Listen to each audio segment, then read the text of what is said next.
Hello. Welcome to the Today-ish Show with James and Dani. And I'm, of course, your host, James Lee, with... Let's go Spurs! Hi, everybody. Welcome to the show. Happy Wednesday. Oh, no. James has done it again.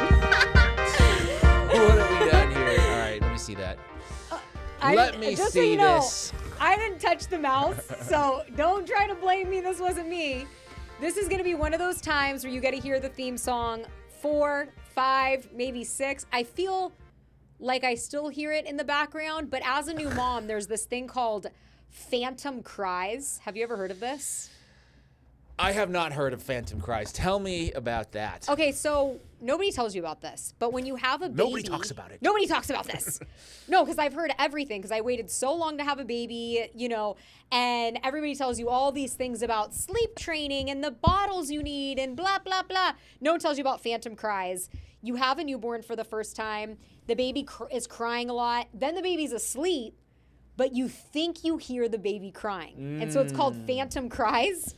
So now I'm hearing phantom theme songs where I'm not sure if it's playing or if I'm just hearing So anyways. I think I've taken care of that issue, but you get the theme song 2 times today. Last time, I think one of the times we had it 3 times. So got it after 2. We got a great show for everybody today. We're going to be digging into some very interesting findings that Dani had yesterday about the new luxury resort that Jared and Ivanka are building in Albania. There might be more to that story. Also, on top of that, did Jared Kushner kill Charlie Kirk? Is that a possibility? I do think it's a possibility. I do. I think that we'll get into it. Yes. But indirectly, I think when you look at Jared's connections with Israel and how close they all were and how things shifted, he's a very quiet guy in the background. And I think that's done purposefully. So I think we should put a spotlight on him. We're going to do that a little bit today. We've lost a screen, and we're back. We're under attack today. Something is happening with our technology. This is why we know that Kushner killed Kirk. All right, the stream is still active. Comment in the stream if you're still seeing this, if you can hear us, if you could see us.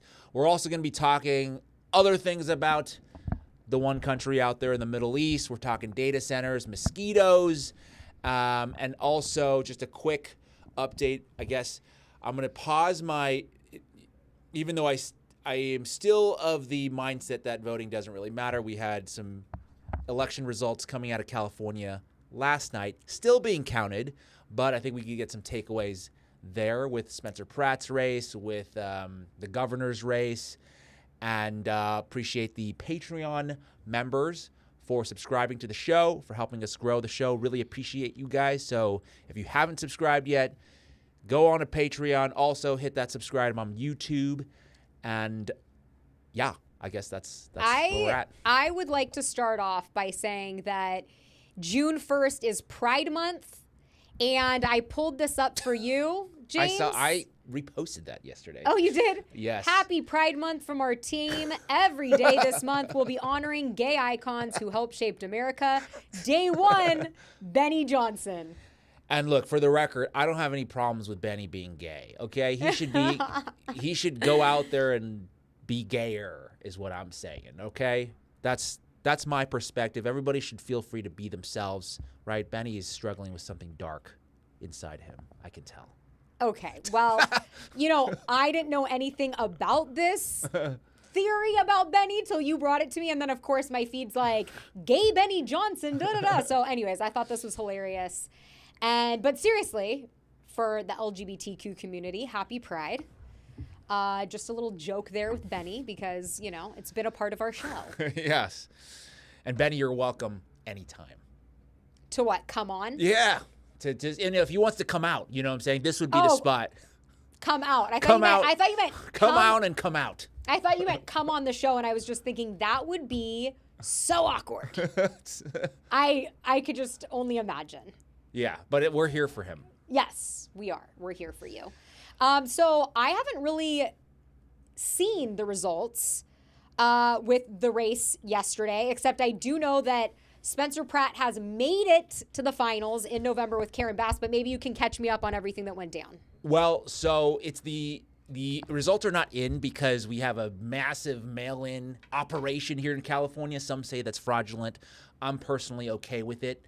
I don't know if it's any better or worse than like being able to show up at a voting booth without showing your ID. You know, it's more or less the same thing. So anyways, we got probably, they say, a week to go in terms of the count. I think about 50 to 60% of the ballots have been counted so far. But before I get to that, I do want to share a huge shout out to, you know, I didn't endorse for governor just because I'm kind of over this situation. Butch Ware. But if I were to have endorsed, I know Butch is probably not happy with me, but hey, he couldn't get on the ballot, okay? Like, you got to get on the ballot. Oh, I thought that's what you were about to endorse. No.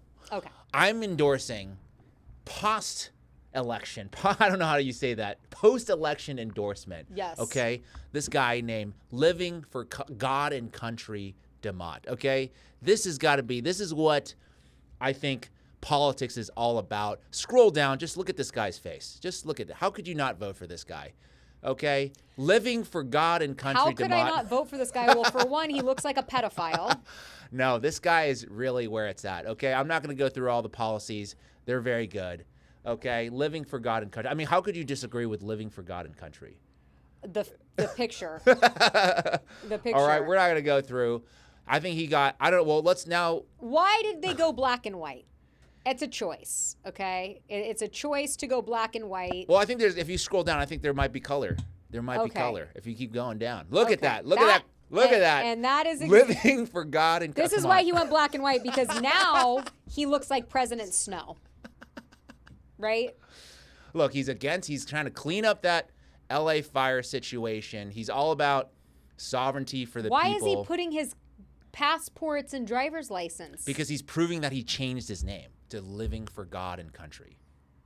Okay. And to me, there could be, you know. Look at it. I mean, public safety, faith and family, economic freedom, educational, financial freedom, responsible stewardship, state integrity, constitutional sovereignty. How could you be against any of those things? And what was his name before? Hagrid? I don't know. Anyways, no one knows this person. We've gone too far off the track. And look, if I had a choice, I think for Living for God and Country, you can't go wrong with that.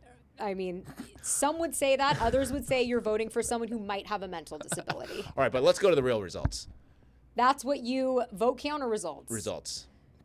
All right, so here we got a couple of results here. This is California governor primary results. So what is this? Too early to call, they say. This is about 56% of the vote. Holy shit, Steve Hilton's up right now?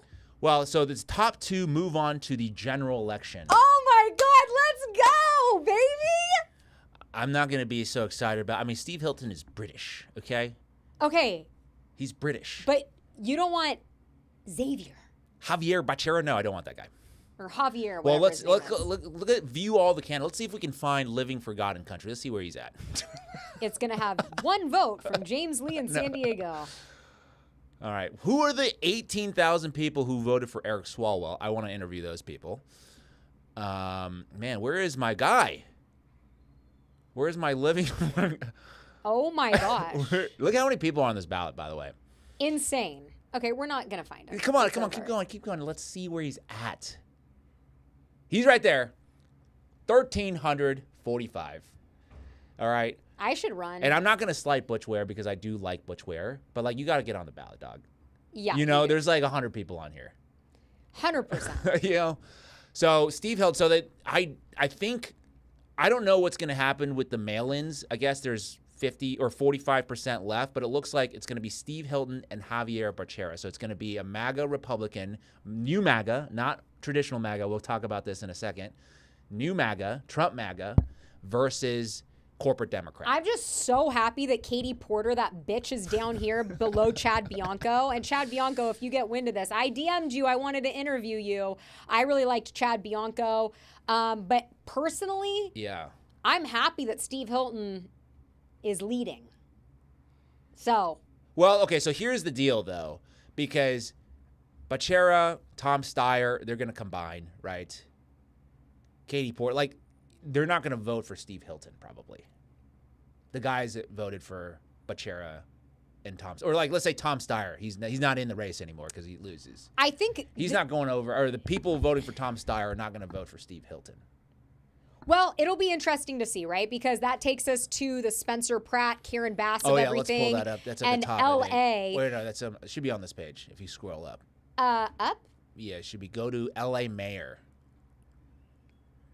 All right, so Karen Bass, I guess they've been called. Okay, so she is advancing to the general election. They say it's, I guess, still too close to call between Spencer Pratt and Nithya Raman. View all candidates. Let's open it up. 60% in. Who cares about the other candidates? Well, it's important if you talk about who can win. What do you mean, who can win? Karen Bass for Spencer Pratt? So, like, because we were talking offline yesterday, and I had the hypothesis, and you did too, that, like, if it's Spencer Pratt versus Karen Bass in the general, Karen Bass has done such a horrible job, so people are more likely to take a chance on Spencer Pratt. It might be that hidden 2016 Trump thing where people don't say publicly they're going to go Spencer Pratt. Spencer Pratt's going to be the next mayor of LA.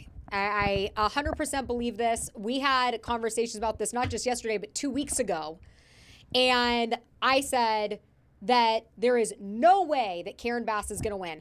There are a lot of liberals in LA, and they saw the leadership that Karen Bass, led with in Los Angeles and what it did to their city. It's riddled with homeless. It's riddled with drugs. Their fires burned down. Everybody talks about the Palisades fire. The Altadena fire in, the near Pasadena was devastating. There's issues all over Los Angeles. It's disgusting. So, back during the 2024 election, people were saying Kamala Harris was going to win Iowa. Kamala Harris is going to win Iowa. Kamala Harris is going to win the swing states. And people were quiet, and they showed up at the polls. That's exactly what's going to happen with Spencer Pratt. He's going to be the next mayor of LA. And I know you have reservations about him, and I think anybody that is getting this far in the elections, you should have reservations about him. But at this point, if I'm getting a vote in LA, no way am I voting for fucking corrupt Karen Bass. No way am I going to reelect somebody who was vacationing in Ghana when the fires were burning down her city. Well, she was on a diplomatic trip with Joe Biden. Okay. You just made the situation sound even worse. Left the reservoirs empty. So Nithya Raman voted with 110,000 votes so far that she's gotten. Where is that going to go? That's my question. It's like, yes, I actually believe, I agree with your analysis that Spencer Pratt is up against a very, very weak incumbent, very bad. But then 110,000, Nithya Raman is like near, like DSA, like she's near socialist. So, like, do you think they'll go Spencer Pratt? I don't know. Right? But I think these people decided not to vote for Karen Bass. They did. That probably traditionally would have. They could sit out. That's another option. So if she's not there, I also don't think everybody votes in the primaries. Well, more people will vote in the general. Exactly. Which actually I did have that statistic somewhere, but it's not critical to look at. But okay, so I'm sorry. Eat your groceries. I had a comment. What? LA burns every couple of years. Not that deep. That's not true. It's not true. There are fires in LA. I grew up in LA. So, my dad's a surfer. I grew up in Malibu, the Palisades. There was so much negligence at play with the fires in LA. And I've talked to so many friends of mine that ended up being firefighters for the LA County fire departments. The amount of fire trucks that were just sitting in lots because Karen Bass cut the fire department funds in January before these fires so that they couldn't even make sure that all of their equipment was up to code. There was just failure after failure in terms of the leadership. She cut the fire budget so that you couldn't do, preventive cleanup of the brush of the mountains and things like that. And, cut the water to the reservoirs to save the smelt fish. Well, she's blaming Gavin Newsom for that stuff. And that's exactly why I think that Hilton is in the lead, because I think across the board, people in California are thinking in general, the Democrat leaders have not worked for us. The pendulum's going to swing, and that's what I am predicting we're going to see. Well, like I said, probably not going to vote our way out of this. You know, the Los Angeles problem is deep, and it is it's very serious, right? But I'm not sure if Spencer Pratt has it in him. You know, I say he's an Israeli plant. I'm one of the few people saying it. Okay, I think more people will catch on to that. But we'll see what happens in the general. We'll see what happens. I do think that there is a rightward swing in California in terms of towards Republicans. They redistricted California for this election, and they say it was done in order for the Democrats to be able to perform better. But from what I saw last night when I was looking at it, they're saying that actually Democrats are underperforming in a lot of areas where they expected to do better. So that tells you everything you should know. You need to know. And I just know this from being out in the streets. The streets are talking. You're out in the streets, huh? I am. Well, in 2024 I was, and I decided I was going to get, portable microphones, and I wanted to see what people were actually thinking that would talk to me. Of course, it was interesting because I was going for Trump, and people assumed because I was a woman I was going for Kamala. So there was a couple of times where I'd go up to people and I'd be like, no, I just wore regular clothes. Like, I didn't want people to know. And I'd say, like, who are you voting for? And I had some people like screaming at me. And then I was like, I agree. And then they'd be like, who are you voting for? And then they'd be best friends with me. Wasn't a good look for them. But anyways, it was overwhelming how many people in LA were not going to vote for Kamala Harris. So just going off of that, I felt like, there was probably going to be some carryover because, of course, people are comparing Pratt to Trump in certain ways. And look, even if he is for Israel or for, you look at Spencer Pratt and everybody watched his what do they call it? Villain inception story, or what do they call it? Villain origin story. I really don't believe he'd be running for mayor if his house did not burn down. I think he'd be feeding the hummingbirds and, doing TikToks of his crystals, and that would be the end. I don't think he would have cared. Well, right. Well, some say that he's an opportunist. Because his house burned down, now he has a new lane open to him to allow him to enrich himself, similar to Trump. I think there's a lot of parallels that people are drawing between these two campaigns because they're very effective campaigns. I'm not going to lie. I mean, Trump ran a very effective campaign. That's how he won. But he's since gone back and did a complete U-turn. I wouldn't hold out, and I wouldn't be shocked, I would say, if Spencer did the same thing. Like, he gets elected, and either he realizes, wow, things are way more fucked up than I realized, or there's these, like, institutional powers that say, nope, sorry, you're not cutting off our money. No. Yeah. In fact, we'll give you some on the side if you, play ball with us. And that's exactly what's happened to Trump, right? They're like, oh, we'll give you a cut of this. And he's just taking cut after cut after cut. And I think you're totally in bounds to think that way because that's basically how politics works across the board, right? So it's not hard to come to that conclusion. I'm in the camp where I'm like, well, if he still does this, this, and this, but cleans up the homeless, treats the firefighters differently, and, takes care of a few things, to me, that's a win for the people in LA.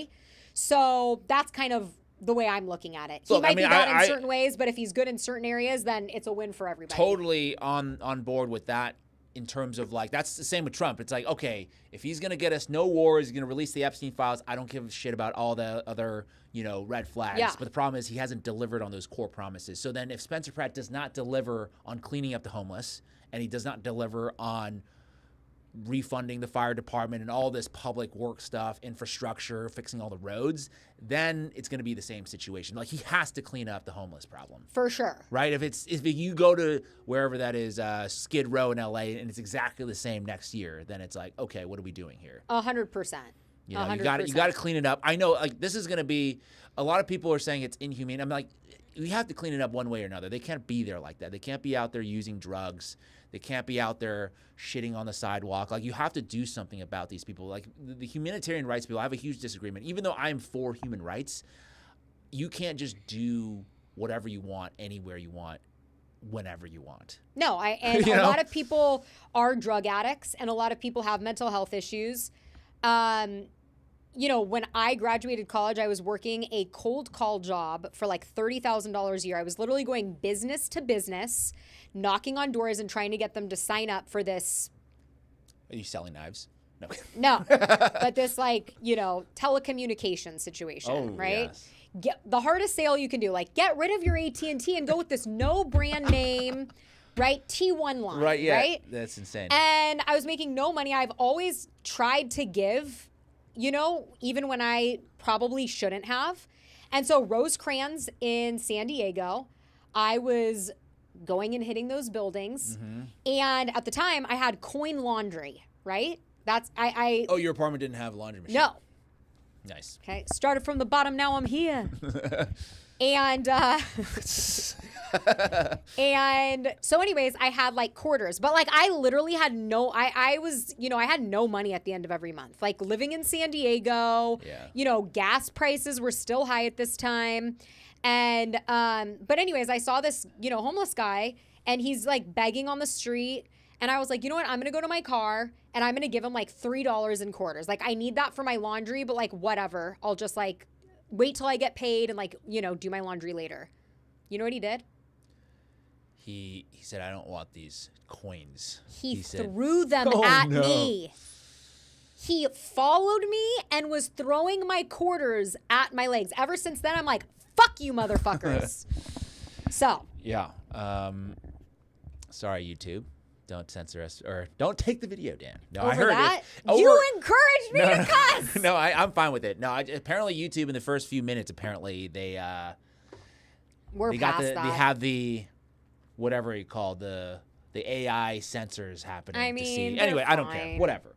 It's whatever. All right, what do you got pulled up But here? this was interesting for voter registration yesterday. This, of course, is a Fox clip, but I just found it interesting for Los Angeles. What we do know. LA voter registration numbers are only moving in one direction, and it isn't towards Democrats. GOP registration's up 14% since 2022. Dems, less than 0.5%. Even Beverly Hills, the young voters who were supposed to be a lock, they're swinging to Republicans by double digits. Pratt's slashing message has landed everywhere, even in Hollywood. Half the city's ash, the other half's naked in the street. Okay, well, That's what we do know. I just thought that was interesting.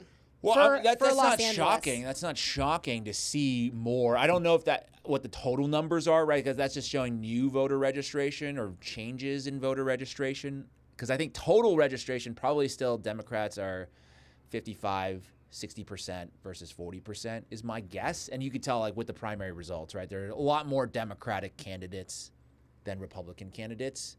And I think the Democrats they thought this like jungle primary was a good idea. This thing was like a Democrat thing where they're like, oh, we can get both of our guys in the final round. And now it's like kind of backfiring on them where, yes, there's now one or two, and then there could be two Republicans now potentially. Like that was a huge issue potentially in the governor's race. But anyways, that shit don't matter. We discussed in the elections, but you know, Look, it is what it is. I think that See, that's that. Oh.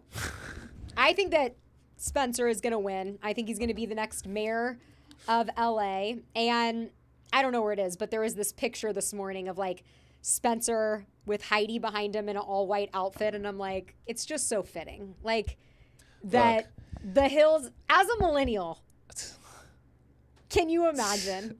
Look, the way things are going here in America, it's like that's the natural progression of things. This is like that movie Idiocracy. You know, I'm not saying Spencer Pratt's an idiot. I think actually he's quite smart. But it's like moving towards this direction of like reality TV being politics, like merging of DC and Hollywood. Right. Basically. Like if we are living the Truman Show, another reason I don't want Karen Bass. You're not good looking. I don't like to listen to you talk. Bring in Spencer and Heidi. Like, Okay. at least I'll get some entertainment out of it. Right. All right. So we'll see what happens with that race. They're saying there's one person that was looking at it online. They were saying that Nithya Raman could somehow come back. I don't think that's If that true. happens, there's fraud. You're saying, okay. For sure. Because they're saying something about the mail-in. I don't think this is going to be true because I think he's leading by too much. Because he's like 8 points ahead of her. I don't think all the mail-in ballots are going to be like Nithya Raman ballots. Right. It would have to be like all of them. I think there would be like riots in LA. And it would be among the celebrities. Because, look, you look at the campaign. You said it yourself. Like Spencer's doing such a good job with his marketing. It's not just that he's getting on all of the, top podcasts and The View and Joe Rogan. He's putting out really good ads where he's going to Karen Bass's house and Nithya Raman's house, and he's staying there. Look at their $3 million house. And then he shows his little silver bullet trailer. Even if he's staying at a hotel, it doesn't matter. It's genius marketing. He's taking a water pressure and he's going to the streets of LA with a stencil that says, "Don't you wish your streets look like that?" It's genius marketing, and it's being done so well, and his stuff is going viral everywhere. So I don't even know if I'm saying her name right, Nithya Raman. I don't even know. Is this a cousin of Top Raman? I don't know who this woman is. Well, she's a city council member. She has actually lost. A no name. Well, she's used to be like really, really kind of like more progressive. But then she's leaned into more like corporate Democrat politics as of late. And so she's lost some support amongst like the people who really want the true far left candidate. And so she's like in like a place where I'm like, why are you there? Either you go all in on, being radical, or, you already have a Karen Bass. So it's like if people are a corporate Democrat, they'll just go Karen Bass. So there's like not that much of a lane for her. So I think, I don't know. That's what I'm saying. If somehow all the mail-in ballots are for her, you're going to have Heather McDonald out in the street. You're going to have, all these people everywhere. We got our first super chat of the day. Megyn K. Wisdom. Thank you so much. Dani, what kind of matcha you got today? Just a regular almond milk, unsweetened. My fave. Thanks so much for the super chat. All right. Did you see what I just did there? Yeah. I made it so you could do that. So it was you. Yeah. All along. All right, so now let's talk about the bunker situation. So I think you were maybe the one to break this story. I'm not sure if other people were breaking this story of the bunkers. I don't think so. In Albania, right? Because the story was that Ivanka and Jared were building some kind of luxury resort in a remote island in Albania. That they bought a private island. Yes, I guess. Did they officially buy it, or is it like going through the process of being bought? I don't know the details. Yes. You tell us. But I think you broke this big story, so I'll give you the floor here because I didn't see anybody else post it, to be honest with you, and then now it's moving. I reposted you on X. Oh, you did. Got a little movement there. Thank you. Yeah. Thank you. I always feel honored when I get a repost from James Lee. I know. Then you know it's good. Yes, exactly. I'm like, oh wow. Okay, so. Yeah, I mean, it just caught my attention because there's just something in my intuition that just smells bullshit, right? I think women. Well, do we want to hear her speak? I know there's a clip of her talking about some kind of transcendental experience that she had when she visited this bunker. I'm going to play it in a second. Or this island. So I see that she goes and she does a podcast about them buying a private island after the Epstein files. Anybody that's buying a private island, and is doing a podcast about it, it kind of raises... And this is, of course, 1 week after Peter Thiel announced that he was moving to Argentina. So now I'm like, Peter Thiel's moving to Argentina. Now you got Ivanka Trump and Jared Kushner buying a private island. So I watched this clip. Yeah. Let's watch it, and then we'll go from there. I'm working on an incredible project with my husband in the Mediterranean. It's massive in scale. I think that's an understatement. Can you explain? Yes, it is. There's no power on this island. You're building everything from scratch. Correct. Well, it's an unbelievable, beautiful 1,400 hectare private island in the middle of the Mediterranean. We were on a friend's boat and we stopped for a swim. Effectively, that's how we found it. We swam to the island. We went on a hike, barefoot all the way up to the top, and we were just captivated. And it stayed with us ever since. And over the course of many years, we developed the opportunity to help realize its potential and transform it, but with a lot of restraint and care, because the land is so beautiful that really the architecture has to be fully integrated into it, almost rise from it. It's not even a business for me, despite the scale of it. We not only the island, but we have 5 miles of beachfront directly across from the island, this beautiful peninsula with a lagoon on one side, the ocean on the other, beautiful white sand beaches. For me, it feels more like a challenge than anything else. The culmination of all of my experience in real estate, all of my travel, a lot of reflection on how I want to live, how I think people increasingly are wanting to live and trying to really build something that's a tangible manifestation of that.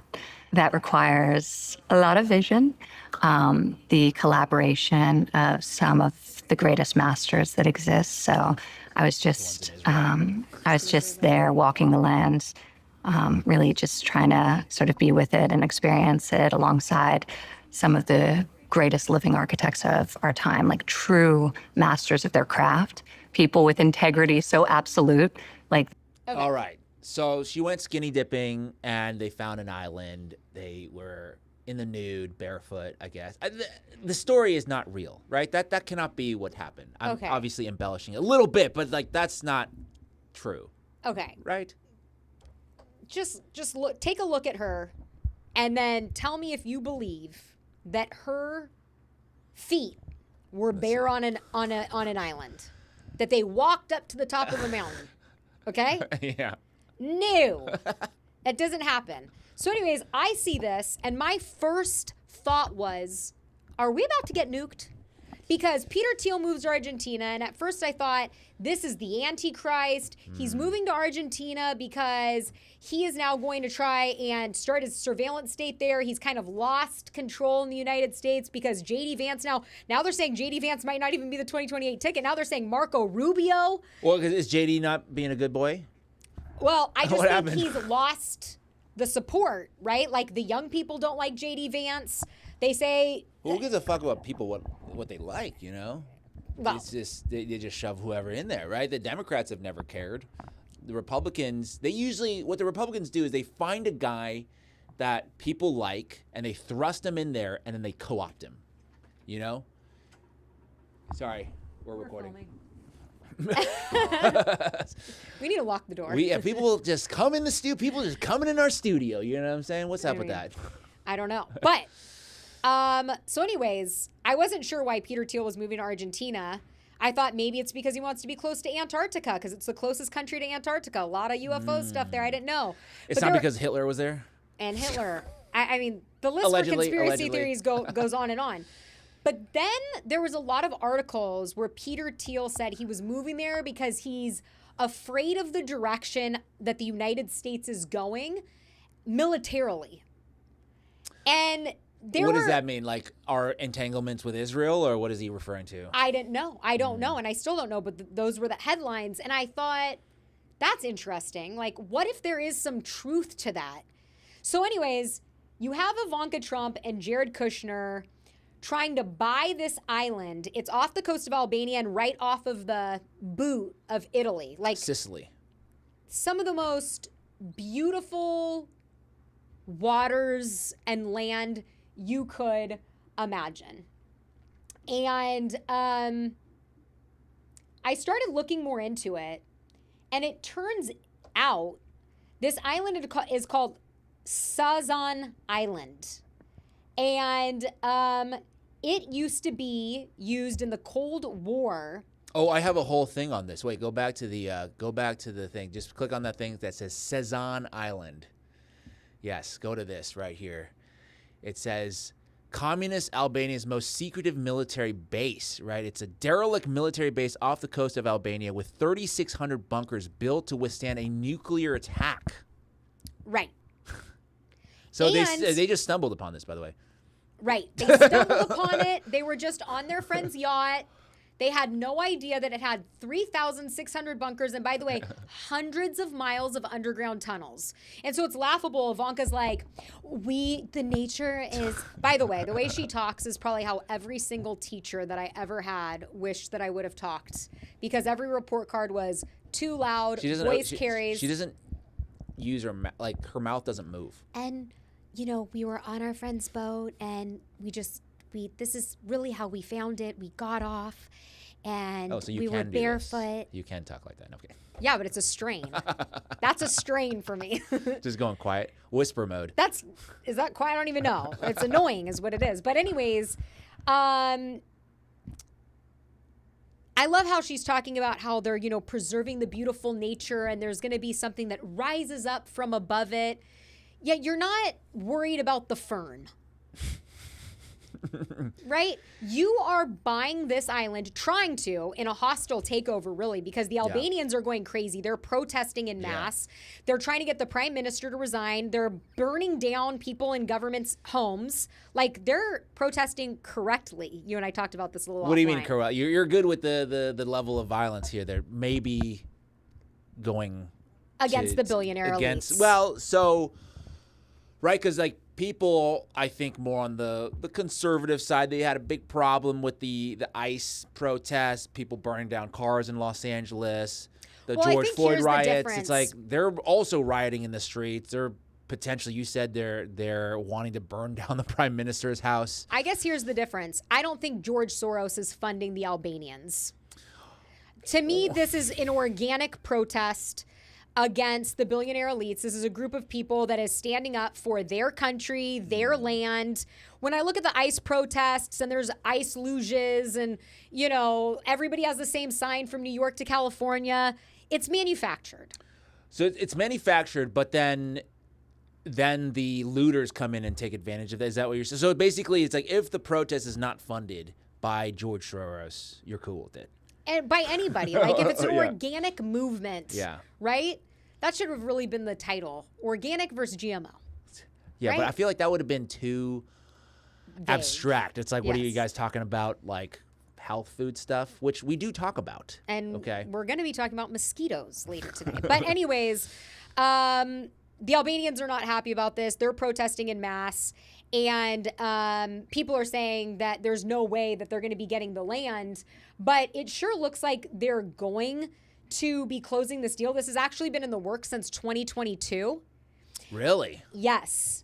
And and they're just telling us about it now for some reason, huh? This real estate deal that's on this uninhabited island, but it has a lot of bunkers, a lot of tunnels that they stumbled upon. Didn't talk about that in the podcast. Didn't mention that. No. And, you know, I just think it's interesting. You have Jared Kushner, who is our special envoy for peace missions, right? Well, that's what they call him, but he's doing some deal. Like, he's like forcing the Abraham Accords on a bunch of countries in the Gulf. They're like, you guys need to sign up for this Abraham Accord. Basically, the Abraham Accord is recognizing Israel as a country, right? That's one of our biggest objectives of our government, is doing things for Israel. So he's going around and saying, we'll give you a lot of money if you sign on to the Abraham Accords. And some people, I saw Whitney Webb tweeting about this morning. They're like, they're doing the carrot right now, okay? But that if they don't listen, the stick is coming. Wow. Right? Because right now the Gulf nations are like, who do we ally with? Because it seems like we're getting bombed anytime Israel or the U.S. bombs Iran. We are actually the ones getting bombed. Like, Kuwait was just bombed. Their airport was just hit, I think, last night. And obviously Dubai and Qatar, all of them are in the line of fire. So they're like, who do we ally with? Do we go with another country that's going to maybe help us? Because the U.S., we're not militarily able to defend those things. Because they said they had, it was just funny because they said they had intercepted missiles or something like that, but then I'd like taken casualties or whatnot. And I'm like, aren't missiles supposed to be like, you know, if you intercept, like football, you intercept it in the air. You don't intercept it on the ground. Right. After it exploded. Yeah, after it exploded, yeah. Anyway, so it's I think he's we're going to get more into Jared Kushner in a second, but I think he's very into real estate. This isn't the first time, but this is the mock-up for the island luxury resort on Albania's southern coast. There ain't no way she was hiking to the top of that hill barefoot. She ain't hiking anywhere. Come on. But if there was ever a case to make about Nordic aliens, you know, that it said the CIA came out and they said that they're looking for hybrid DNA in 23andMe, and it's a very pale race. Wait, so very tall. Did they find any? I don't know. Of course, they're not going to tell us. Well, because that was always one of my. If you talk about conspiracy theory, I don't have too many of them. Well, but one of mine is like human beings are like the only animal on Earth that like gets sunburned. Like, why is that? Well, not all of us. Well, no, but I'm saying that as a species, get sunburned. I'm like, have we not been here that long? Like, are we some crossbreed of other animals have become used to it? So are you saying addition? the whiter you are, the more likely you are that you're an alien? Well, I think there's some evolution around that. I think the whiter people are the ones that just didn't get exposed to the sun as much in terms of their geography and where they live. Like the Africans, they obviously over time evolved, right? The traits, the more dominant traits survived, where like you could survive the heat of the African sun versus like if you live in Scandinavia, you don't have to deal with it as much. So I don't know if it's a degree of alienness. I think it's more of like alien and then what do you call this? Evolution. Interesting. So, or do you not believe in the evolution thing? You know, there's not a lot of history that I believe in anymore. Yeah. Just because so much of it has ended up to be bullshit. Like Darwinism. Do you believe that animals, like based on various traits, like the survival of the fittest? Yeah, I think that species can evolve, just like humans can evolve. But it's, you know... We're evolving to be fatter and more sedentary. Yeah, but I don't, you know, but it would be very, like, nuanced things. It wouldn't be that we came from apes. I don't believe in that. Oh, okay. Right? So, what if it was an ape and an alien got together, made something happen? You just never know. But, no, I think humans are our own species. Right. But I mean, we technically are our own species. Yes. Technically. But they're saying that we're descendants of like the gorilla or something like that. And do you believe that? You know, I don't know enough about the science to really truly understand. Like they say we're like 97% alike or something in the DNA, but I'm like, wow, that's the 3% must have gotten really fucked up somewhere. It's yeah, but so you know, it's interesting different. when they make that claim because it's like, look at water as H2O, right? Like water's it's like almost another element. Right. So it's like, well, it's 3%. Well, if you take it away, now all of a sudden you have a hydrogen. It doesn't. It's totally different. Right. So if you just have H, then now you have a bomb or whatever. Yeah. Could. Yeah. You know. So, anyways, I see what you're saying. All right. We digressed. Jared Kushner and Ivanka, you know, saying that this is the story they're spinning to the public. Sure. But obviously, there's something nefarious going on because they didn't just stumble upon it. You have all of these secret tunnels, all of these bunkers, and, you know, they're it could be forcefully trying to take this land at this point. That's one thing too. It's like, the Albanian people should be livid about this because this should be like a national sovereignty thing because this is almost like an invasion of your country by a global force with no checks on its power. Okay, so if like other people, if like some Chinese investors, right, they're like, hey, we're gonna buy Hawaii or something like that, or an island in Hawaii.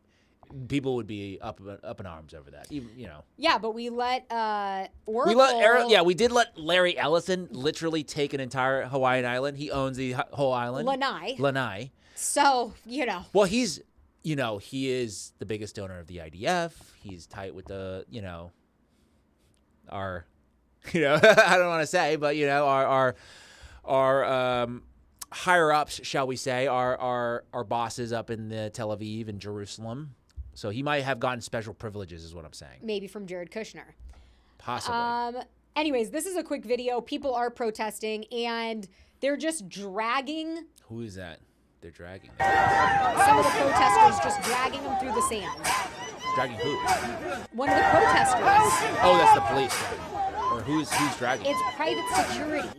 Oh, okay. They have private security to try to, tamp down what's going on. Protesters showed up. Private security dragged one away. Police watched and did nothing. The locals are calling it a national betrayal. Public Albanian land handed to foreign developers with permits nobody had been allowed to scrutinize. The Kushner family has a talent for finding real estate at the intersection of politics and controversy. This is an AI-written post, but good information, I suppose. Yes. And we know that it's true to an extent, if you want to get off this screen here for a second, because we talked about this when it was happening.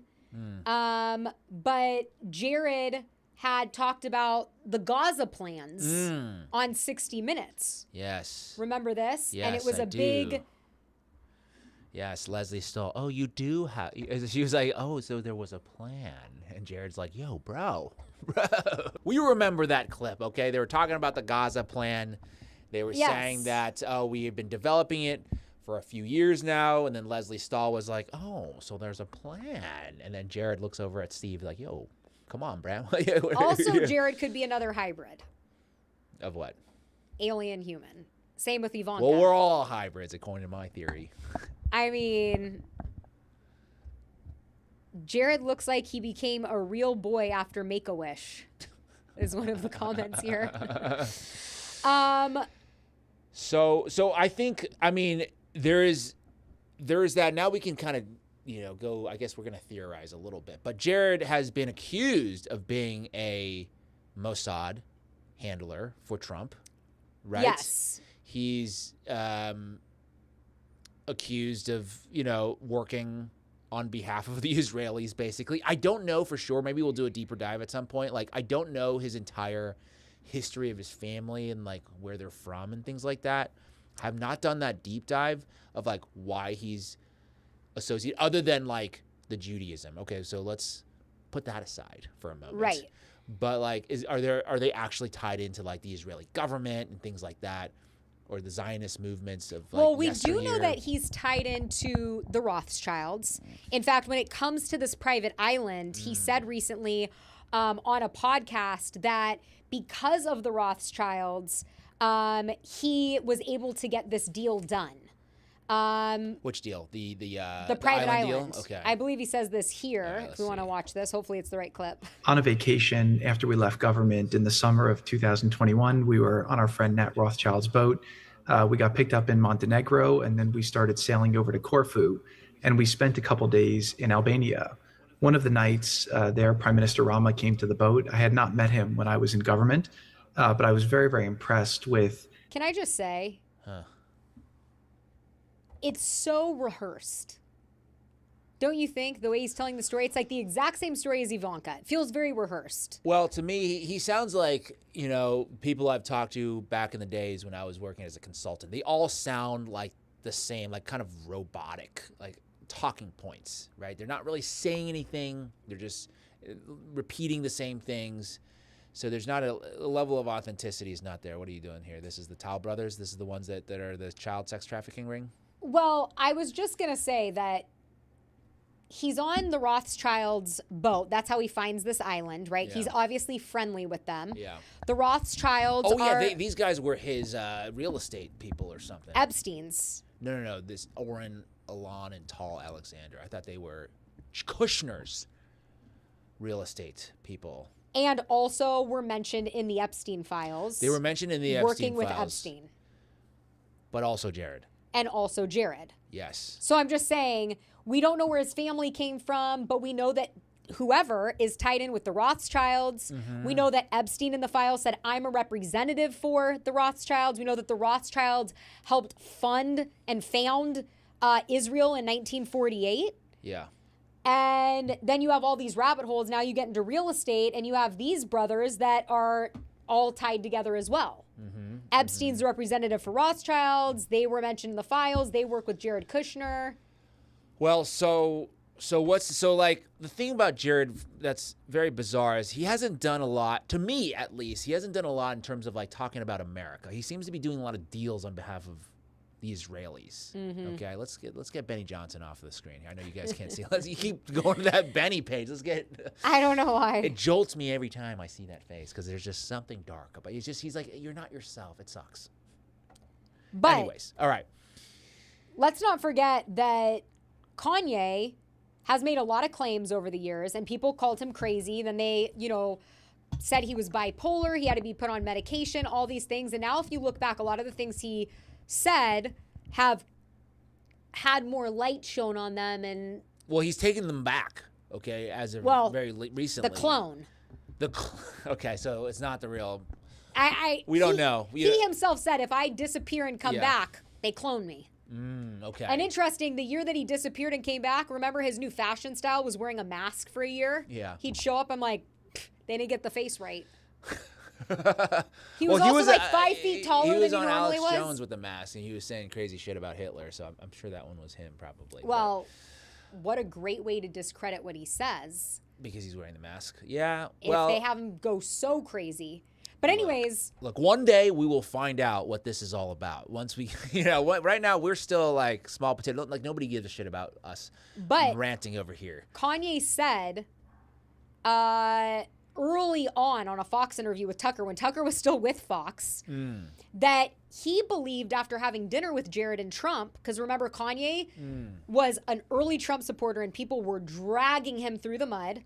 So this was before the 2016 election.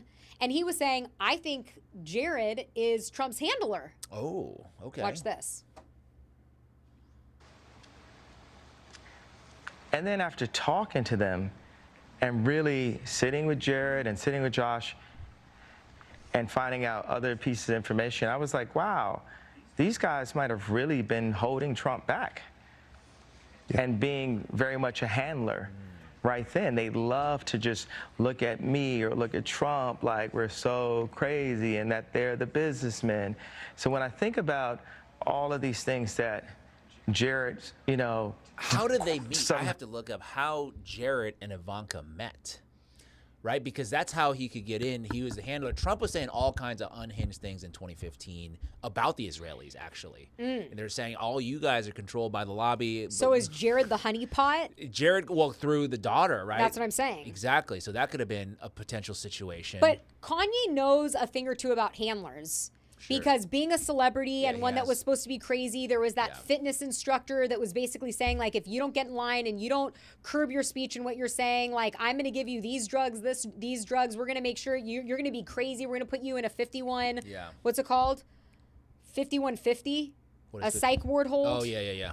And he also called out and said that Corey Gambler, who Kris Jenner has been dating for a long time. Corey Gambler came out of nowhere. Am I saying his last name right? Corey.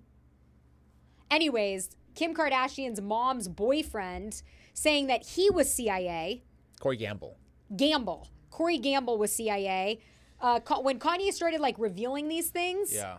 And it's interesting because when P. Diddy's ex-wife, Kim Porter, died of pneumonia when she was going to come out with that sex trafficking book about the white parties and everything, Corey Gamble was the first one to show up at her house before the police or FBI or anybody. He's also the one that was the manager of Justin Bieber.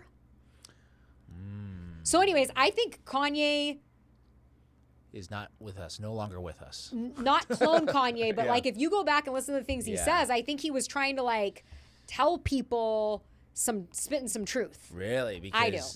Are you familiar with the Spencer Pratt saying like 9/11 inside job, and now he's saying, well, I didn't really understand it at the time. Like, I saw a post by News for You Updates that said something like that. Yeah.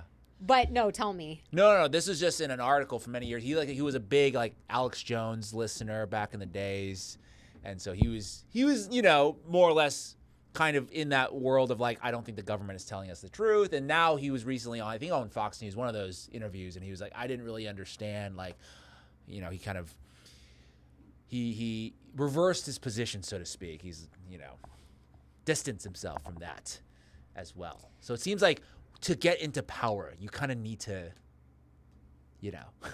There's certain narratives areas that you have to. Exactly. Yeah, no, when I think about the 9/11 thing, I think now about Rosie O'Donnell on The View. What did she say on there? She said that what happened in the second tower looked like a controlled explosion. And ever since then, she basically got off The View and then was just kind of made fun of. And, obviously we know where she is now, out of the country, right? And it's just interesting if you look back at people that question 9/11. Nobody was questioning 9/11 back then. Nobody. No. It was too horrific. And you and I have talked about this offline, that, Jared's life, right? Last week it was in the news. Jared and Ivanka's life has been threatened, right, by Iran. That is bullshit. And I said, if they're going to do PSYOPs, I want blood. Which agree. seems a little extreme of me to say, but if 9/11 was a psyop, they did it in a way where everybody watched this horrific event take place. Our people were jumping off the 90th floor and were like, we have to go to war. Mm-hmm. I'm not going to war in the Middle East because Ivanka's life was threatened.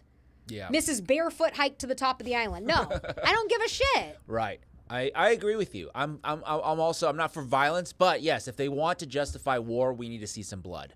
Okay, especially if Jared could be a Mossad handler, that means they would have to take down. You have to do a little sacrifice, okay, on behalf. But if you go to the there's one that I did that I put the Epstein file. Do you want to pull that one up or? Yes, I just want to see, to your point, how did Jared Kushner and Ivanka Trump meet? How did Jared Kushner and Ivanka Trump? Oh. Well, let's see what it says. It might, but before it's gonna go, Grok is gonna go through this thing. Go back to the, let's read that Epstein document really quick, if you don't mind. Let's go to the one that says Epstein files. Yeah, that one, there it is. So this is where Jared Kushner is referenced in the Epstein files, and that he is the brains behind the, behind Donald Trump, basically. Okay, so if you go down here, that highlighted area, it says that CHS advised that this was the real collusion story. Trump had been compromised by Israel, and Kushner is the real brains behind his organization and his presidency. So that's the theory, potentially, is that Jared somehow got him into the family, and now, in order for Trump to achieve the presidency, to get into that role, he must have a handler. Okay, it could be through his own sexual proclivities or maybe his daughter. Somebody within his inner circle needs to be that handler. Which, back to Kanye. Seems like he knew it at the time. He saw it almost immediately. That was probably like 2015 or something, that interview. And that he saw immediately, oh, it looks like Jared is the one in charge of things. All right, so how did Jared and Ivanka meet? Let's see. This is Grok, by the way, which, could lie. Like we said that last week, right? AI could lie to you. So we'll see what it says here. Jared Kushner and Ivanka Trump met in 2007 at a business lunch arranged by mutual real estate broker and a longtime business partner. Who, though? Who was that person? Was it Benjamin Netanyahu? What? No, I'm kidding. So we're going to do a little bit of digging into that because obviously it seems a bit sus. And after they got engaged, Ivanka did convert to Judaism. That was like a huge thing. Sure. Can you do that? Is that something you could just do? Well, yeah, you have to go through all of the classes, right? Yeah, you can convert to any religion. I thought Judaism is like a thing where you're like tied to the land, No, I mean, right, that's their whole Tiffany claim. Haddish converted to Judaism. But isn't that the whole thing of like, we claim this land because we were here 3,000 years ago and this is ours? Like, if you could just convert, it doesn't make any sense. Like, how do you now have also ownership of that land if you can just convert into something? Does that make sense? I see what you're saying, but I have a feeling their recruitment numbers are low, so they're letting in whoever wants to join right now. No way. Yeah. What? No, I heard it's a tight club. You can't just join. You can't just, not anybody. If I try to join, I mean, like, I'll be rejected probably. Well, you're anti-Semite of the week. Yeah, but so yes, you will everybody not. Loves your a good, application will be rejected. Yes, everybody correct. loves a good comeback story. Okay. I don't know about that one. But. Right. If I do that, if I somehow get in that, then I have been cloned. Okay, I'll just say it today. Okay. I like the fact that you're even saying that could happen. Yeah. Look, cloning is a thing. They can clone. They've cloned pigs. They've cloned animals. Why can't you clone a human? They've cloned. It's just very unethical to do so. 100%. They have the technology. They're able to do it. Barbara Streisand has... Oh, yes. Moishe Lax, of course. It was a guy named Moishe Lax. A New York Diamond heir Look, is the one that introduced them. At a kosher steakhouse across from Trump Tower. Awesome. So... Look, this is really not beating the stereotypes. No. I mean... Look, this is... Look, this is what it says, all right? This is what... And Grok, by the way, just to preference, Grok is, according to the ADL, the most anti-Semitic AI bot that exists. Okay, there's a rating of different AI bots. Grok is apparently the most anti-Semitic. That's what they say. OpenAI is scoring very high. Okay, good to know. But anyways, that's I'm still trying to get you to cancel it. ChatGPT? Yes. I know, but you got to get rid I of like to go back and forth. I know, but anyways, You're getting compromised. That's how they're going to compromise. That's who introduced them. Great. Wonderful. So, it's Wonderful situation. And also, let's take a look at it. Now we're going to tie it to Charlie Kirk because, we opened the episode by, well, it's in the title. It's in the title that maybe there's a tie here because we know that Charlie Kirk was a big supporter of Israel for a very long time. He was a big Christian Zionist for very much of his personal and professional career. Yes. Up until about, I would say, October 7th is when he started noticing some things, right? He was one of the first people in the establishment media to say, look, it's a bit bizarre why Israel took 6 hours to respond. He's on October 7th. On October 7th. He says it takes 45 minutes for a helicopter to fly from Jerusalem to the border. Why did it take them 6 hours? And now we know there's testimony from the IDF soldiers saying they got some kind of weird stand down order, right? People said, don't respond to this. Everybody thought it was very bizarre. But anyways, he was one of the first. A PSYOP that was bloody. I'm just saying. Yeah, very similar. That's Effective. their 9/11. That is their 9/11. Effective. And their because most of their people are good with the war with Iran. They're good with bombing Lebanon. They're good with taking over Gaza because there was blood that was shed. Right. Okay. Which I can understand, right? If your people have been killed, no matter if it was a government operation that did it or it was really they were caught off and taken by surprise, you still feel like, hey, you had family members. People on 9/11, people are like, hey, my so-and-so got killed, blah, blah, blah. Yes. Except for Howard Lutnick. He apparently didn't give a fuck. He was like, my brother died? Oh, no problem. We're going to steal all of the insurance funds from the airline. Instead of giving it to the families of the company, he took it mostly for himself. And his sister. Who also got called out of work that day. She's like, I never miss any days either. Howard Lutnick and his sister. And the owner of the building. Yes, that guy who now owns like the LA Tower or whatever it's called. The U.S. Bank or the whatever. U.S. Bank Tower. And people were like, why would Lutnick kill his brother? I'm like, yo, these guys, they go far with this kind of thing, right? They don't, they'll sacrifice a brother. Well, it's right? interesting. That's what I think. I mean, people say that's like the counter argument to like Howard Lutnick was in on 9/11.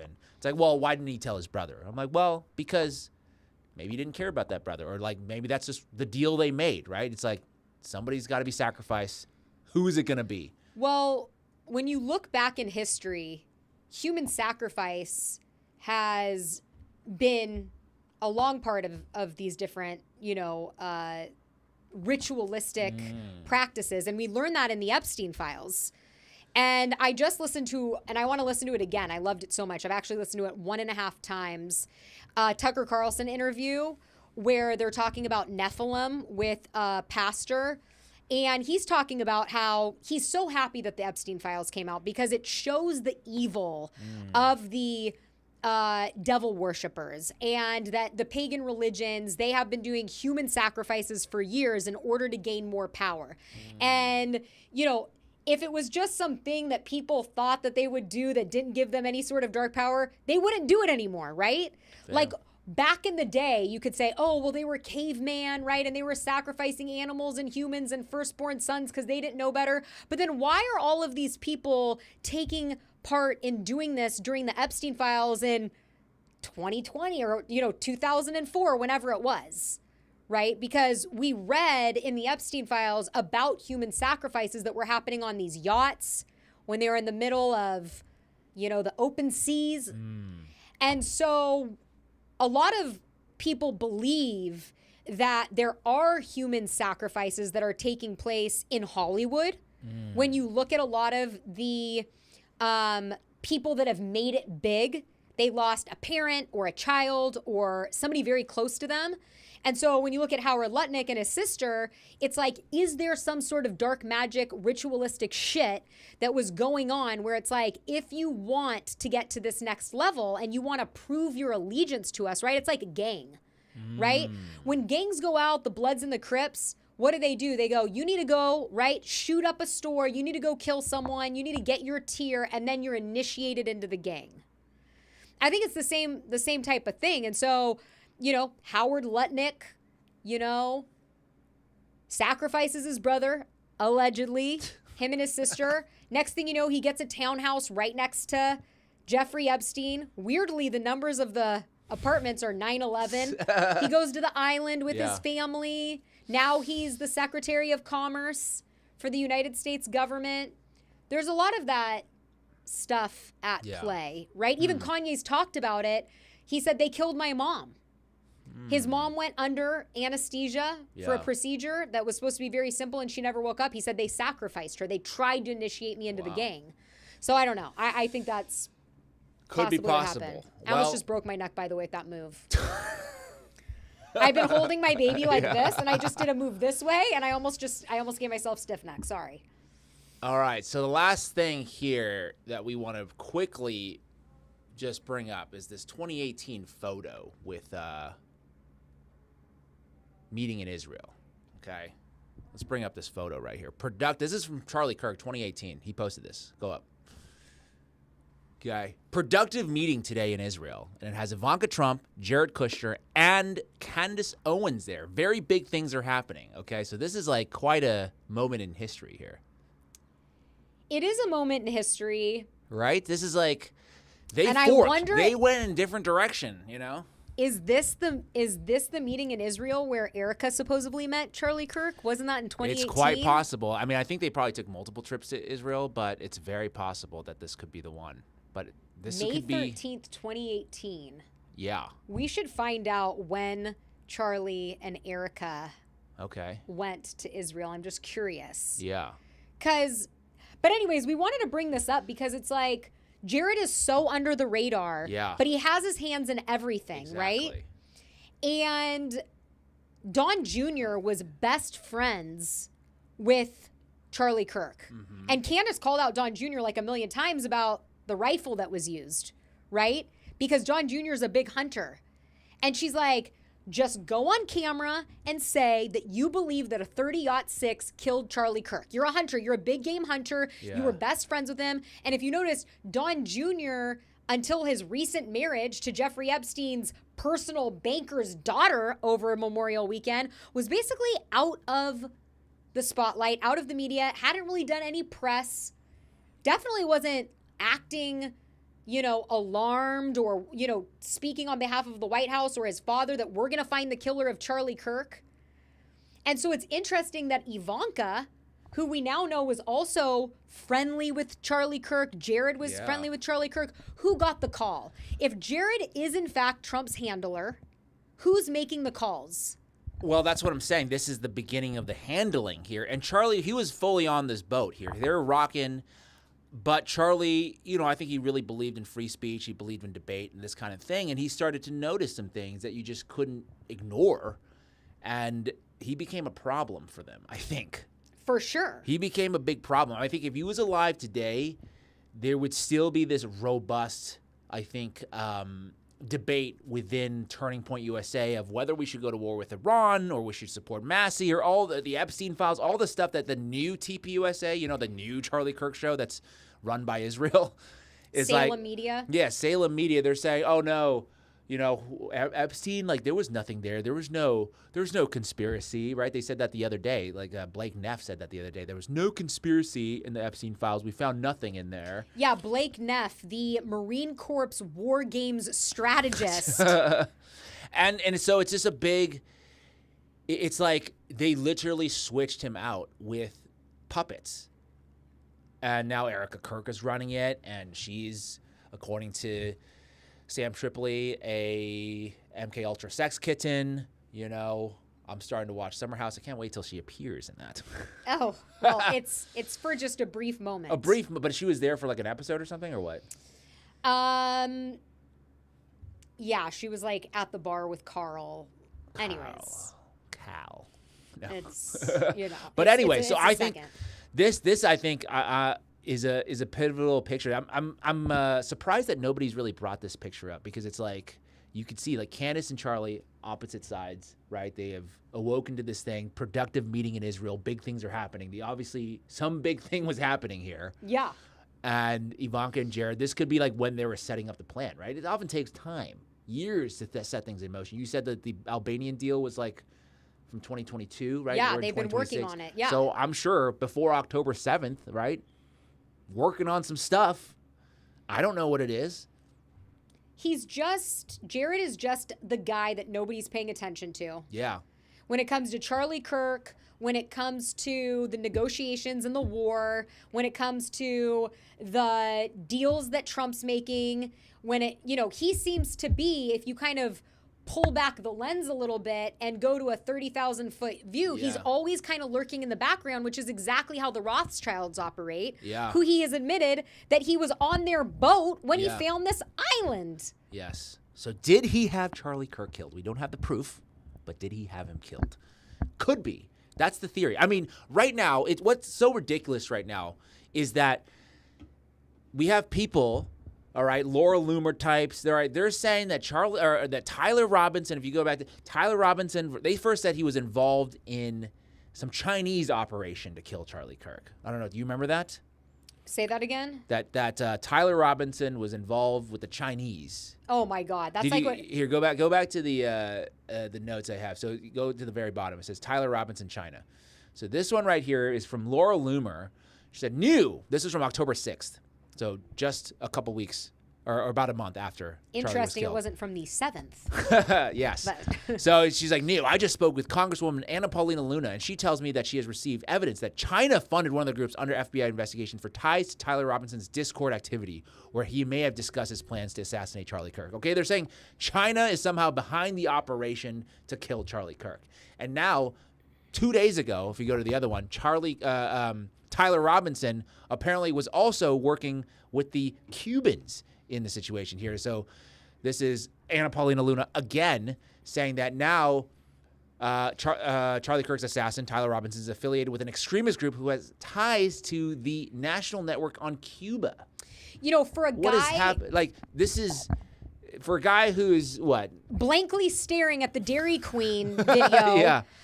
Sure seems to be, two different people, right? He's ordering his McFlurry, and he's, colluding with China and Cuba and Iran, and it's just unbelievable the way that he's so aloof. That's what it's like. Now he's tied into all these extremist paramilitary organizations, we'll call them that, and the goal was to take out Charlie Kirk.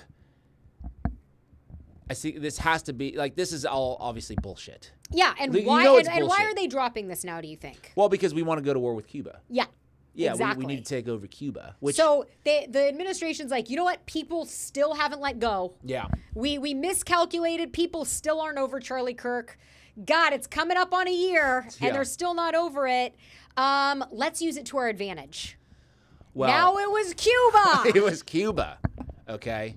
So obviously there's a community note on that. It says no court documents or official statements confirm that Tyler Robinson was affiliated with the armed Queens SLC or the National Network on Cuba. So totally made up. Yeah. So she is obviously one of those characters in Congress that's like, oh, full puppet. Yeah, and it's interesting because she goes out and does these press tours, right? Like she did with Joe Rogan. Wasn't she the one with the thing about JFK files? She's like, we're going to go to Dallas and talk to some people. I'm like, who the fuck are you going to talk to now? Right. We already know sort of who did it. It's like, you guys are just, everything is that's what I'm saying is for all these guys, everything seems to be it's China or Cuba or Russia, Iran. It's like one country, it's like they're always good. You just can't touch, if the connections are so deep. They're like, oh, Epstein was tied to Russia. I'm like, there's 100,000 things in here that he's working for the Israelis. And they point to that one thing. Yes, he did have some contacts in Russia that he was organizing with the former prime minister of Israel to get a meeting with Putin. And they say, oh, that's him working for Russia. So it's like, what's going on here? Obviously a little bit of Israel derangement syndrome on my part, potentially. I don't know. But it seems like there's one country that, you just can't really implicate. Speaking of that acronym, TDS, right? Yeah. Trump derangement syndrome. I think ideas. Thomas. I think yes, but I think Thomas Massey rephrased it, and I have it. Trump disappointment syndrome. And I think a lot of people that voted for him for the no wars and the better economy and, all of the things that we've talked about endlessly on here that didn't come to fruition, now also have TDS. So now you have half of the country with Trump derangement syndrome and a quarter of the country with Trump disappointment syndrome. And then you still have the MAGA or die. I think the MAGA or die are always going to be there. They need that leader. It could be Trump right now. It's Trump right now, but it could be a different person in the future. It could be Don Jr. We don't know. Yeah, I don't think so. But we don't know. You don't think that? I don't think Don Jr. has quite the same charisma as the senior. No, and I mean that's not a hot take. That's not a hot take. That's not a hot take at all. You're like, of course not. No. No, I don't think, people say, oh, maybe it'll be Barron in the future. No. Barron Trump? Yeah. Who knows? He's pretty on the pulse, I guess, with the podcast. I mean, look, at the end of the day, though, nobody has that charisma in the family. Definitely not Ivanka, I'll tell you that. Definitely not. Walked up to the top. I mean, she doesn't have it.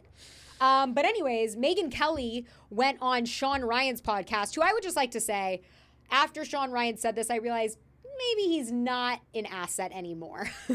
Because I did accuse him during the Charlie Kirk stuff when he's like, what's a patsy? Remember when he interviewed Brian Harple, the security guard? guy? Yeah. And he goes, tell me what's a patsy. And I'm like, okay, you're compromised.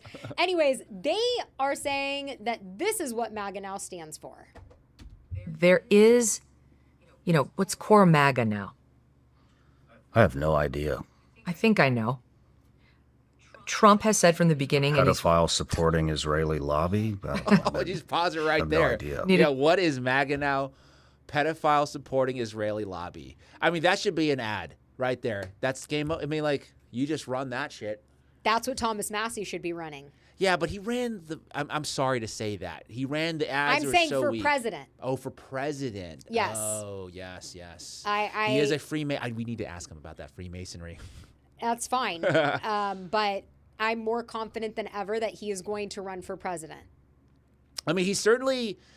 One thing I did notice, and this is a big deal for people actually, that after his loss, that was the first time he actually used the word genocide to describe Israel, what's going on over there. First time. Which is not, everybody's also declared that, that's paying attention. But for him to do it, I think he's positioning himself for that run. Potentially, maybe with Marjorie, right? They had their little vacation in Costa Rica. I mean, this is what I predicted last week. And then I sent you a celebrity blinds that I looked for endlessly. And actually, my best friend found it because I could not find it. That said that when Marjorie Taylor Greene resigned, it was because she was supposed to get a talking head position. Supposed to go to Fox News or something? I don't know where. And they cut her. She decided she's going to be running. And I think that Thomas definitely would be the president. She would probably be VP. I think he could probably, pull some different options for VP. But if it's Massey, Green, versus just based on their stance against Israel and where the public opinion is moving and the momentum versus Vance Rubio, they will win. You think it really depends because now you're, again, talking about a Republican primary. Right. Okay, so then you're going to have the 80-year-olds, the 90-year-olds They're dying. Voting. Well, they're hanging on a little longer, Yeah, but the younger people, more and more younger people are going to be of age to vote, too. Right? I mean, I would like to see, if I care about this kind of thing, which I don't anymore, but if I did care, I would like to see like a Massey Ro Khanna. They've been teaming up for a lot of good legislation. They teamed up on the Epstein files. Right now they're teaming up to try to get rid of that amendment. But the Israeli... Can you be I thought you have to be of the same party. Well, look what I'm saying. It's a unity party. Of course, but I don't know. Is that allowed? Is that allowed? Oh, in terms of running together. I don't know. I don't know if that's allowed. Which is stupid. Yeah. You should be required, actually, to have a uniparty ticket. I've always thought that since I was little. It should be one or the other is, or how about this? And I think maybe back in the day, we used to do it that way. I have to fact check this, but wasn't it back in the day, if you lost as president, the other party was then your vice president? Yeah, that's how it worked for like the first 3, and they realized it was not a great idea because you would be working with somebody who's like in complete opposition of the position that you stood for, which may not be ideal. Like, it could be a little chaotic. I think the 2 people have to agree. It's like, hey, we're coming together. Like, we're going to set some of the issues aside, like our differences aside, but we care about X, Y, and Z. Right now, we need to, let's say, restore the national sovereignty. We need to, reduce the debt, and we need to rebuild infrastructure. Okay, I don't care about your LGBTQ pronouns or whatever that kind of thing. I don't care, but we need to do this. So like, that's the kind of unity I think that could be helpful. I saw a meme the other day, and it said, I'm a conspiracy theory, and my pronouns are I'm always right. And I was like, damn, I love that. Good T-shirt. I know. We got to get the merch started on this. Look, I it's a 2-person operation. One person is, you got a lot going on. So I try to do my best to you're like, hey, we can have the meeting here or there. It's like you got a lot of things going on. So was that a phantom cry? No, I'm just kidding. Yeah, exactly. Speaking of bunkers, this is a clip that you put in from Shawn Ryan and Megyn Kelly about underground bunkers. Is it applicable? It might be. I don't remember exactly what they said, but okay, let's play it. Scares the shit out of me. I mean, I just had lunch with one of the main guys, behind one of these big major companies here, and I was like, "What are you doing in town?" And he said, "I'm looking for bunkers. I'm here to look at a bunker." And I was like, "What are you looking at a bunker for?" I know. And he's like, "The shit isn't going to be good." He goes, "All these layoffs you're saying, it's going to be over 1 million by the end of the year." I believe it. And what's bothering me is we're rushing into it without thinking, without disclosure. The average American doesn't understand any of this. They're living their lives. They have other things to think about. They're worried about their kids, worried about getting a home, maybe possibly taking a vacation this year for the first time in several years. They're not like, what documentary can I watch on one of my many apps that I can't afford? These are luxury problems. And they're just going to wake up one day and, there's going to be riots, or there's going to be mass dissension, or you're going to need a bunker, and they can't even afford an apartment in the Bronx. So so that's a perfect tie-in to the AI conversation, because I think they're referring to a massive, displacement of workers because of AI. I'm not so sure about that because of my research that I've done. It's like there's layoffs happening, but there's always layoffs happening with these companies. I don't think AI is that advanced. I don't think it could take over humans. The CEO of Amazon Web Services actually just came out and said that somebody told him that, hey, you should get rid of all your junior employees and replace them with AI. And he's like, that's fucking the dumbest thing I've ever heard. And so I don't actually think, I think that companies are using AI right now as a reason to lay off people for whatever other financial things that they're dealing with. I think the AI data center build out is more for mass surveillance. They know that the people are upset, not necessarily about like the AI itself, but like other things that like Megyn Kelly was talking about with can't afford a home, all our money's shipped overseas, everything is falling apart here. And at some point, somebody's going to break, okay? We've had a couple of these moments where things have broken. For example, United Healthcare CEO, not United Airlines, United Healthcare CEO shot in the streets, right? That's like a moment of like, I think that, the public is upset. And you're going to see more of this. So I don't, like the bunker thing is real. Like people are, like the rich people are getting bunkers because they've been getting bunkers. They're getting the bunkers. And this has been going on like the GMO Misquitos, which we can, segue to for a while, but it's been going on for years and years and years. I did a story in 2023, which is crazy. That's 3 years ago since I started my channel. And I did a story on Mark Zuckerberg building his bunker in Hawaii. They've known about the bunker situation. And maybe it's the tech people because they knew where things were going. Or you could say that it's, people that are involved with our intelligence, because there's an argument that you can make there with Facebook and Mark Zuckerberg being involved in our intelligence and having insider information. But my favorite video is a TikTok video of a Hawaiian guy. And I can't do his accent, but he's like, what do you think we're going to tell our kids about the bunker people? You won't be able to come out of your bunker, right? And there's some truth to that too. Yeah. There are only so many people that can buy a private island that has 3,600 bunkers on it and underground tunnels, and then you're stuck there. Because the rest of us, unless there is some sort of nuclear fallout, which I can't say that word, nuclear. Anyways, unless it's something like that, if it's just AI, that's not going to really work for them. Yeah, right? It's tough to say like how bad things can get. I've seen some dystopian movies like Elysian. Is that the one? I don't watch dystopian movies. I'm living in one. Yeah. It's just like things can get real bad, and I think the people always are. We're very resilient. Like we'll deal with whatever we have to deal with, but an uprising of some sort is inevitable if you keep going. Like if you look past, like revolutions happen. You know, the French Revolution, like leaders, these royal people were, guillotined. Okay, that's a big deal. So, I think these guys have to be careful. The bunkers aren't going to save you. And that means they were cut off by their head, right? Yeah. And you know why they did that? Because it's awesome, or no? Because they believed that the soul lives in the brain. And they wanted to make sure they were really cutting the soul off from the body.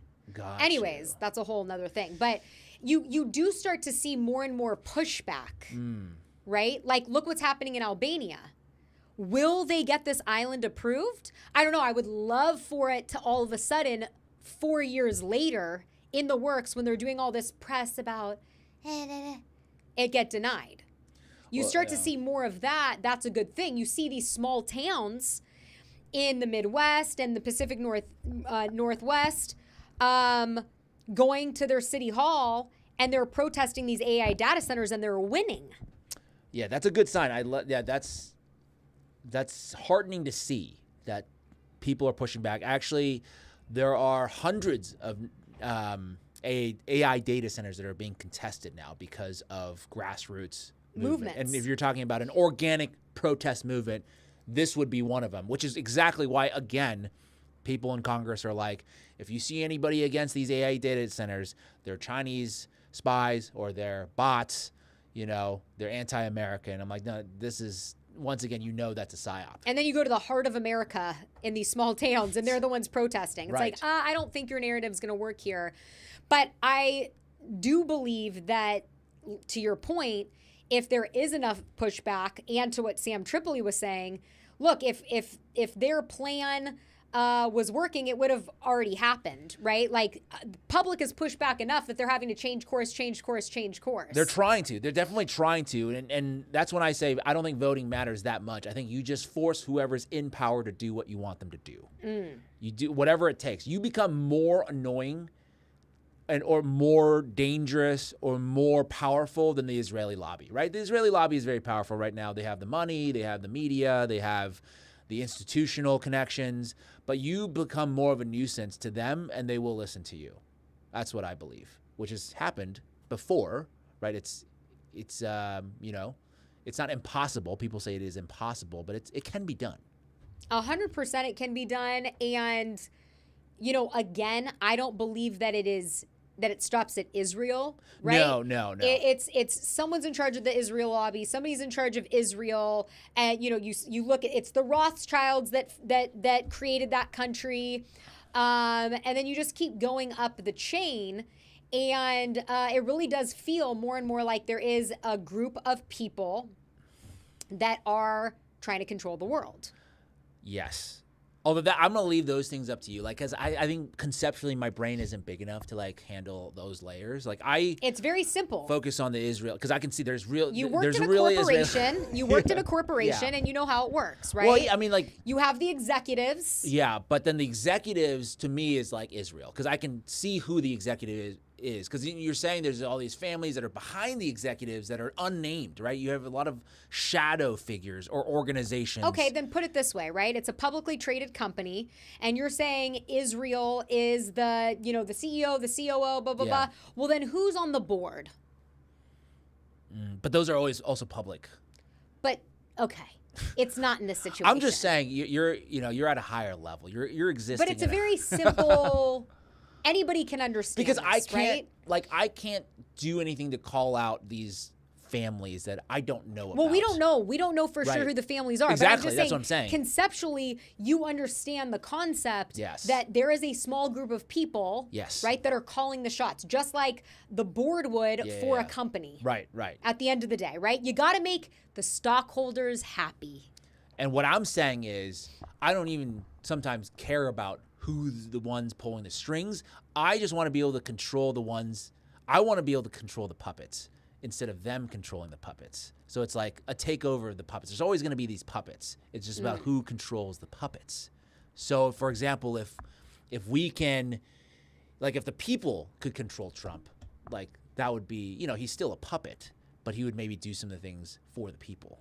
It's like in other countries too, where there's like dictators and stuff like that, but like they're still responsive a little bit to the people, even though there's no direct voting, which is why a lot of these Gulf countries that are dictatorships, they're not yet agreeing to the Abraham Accords because their population would riot if they did, because all those Arab nations, they do not like Israel. So if you as the government say, we're going to get in bed with Israel, people are going to be pretty unhappy, and you may end up in a Marie Antoinette situation. You know what I'm saying? Yeah.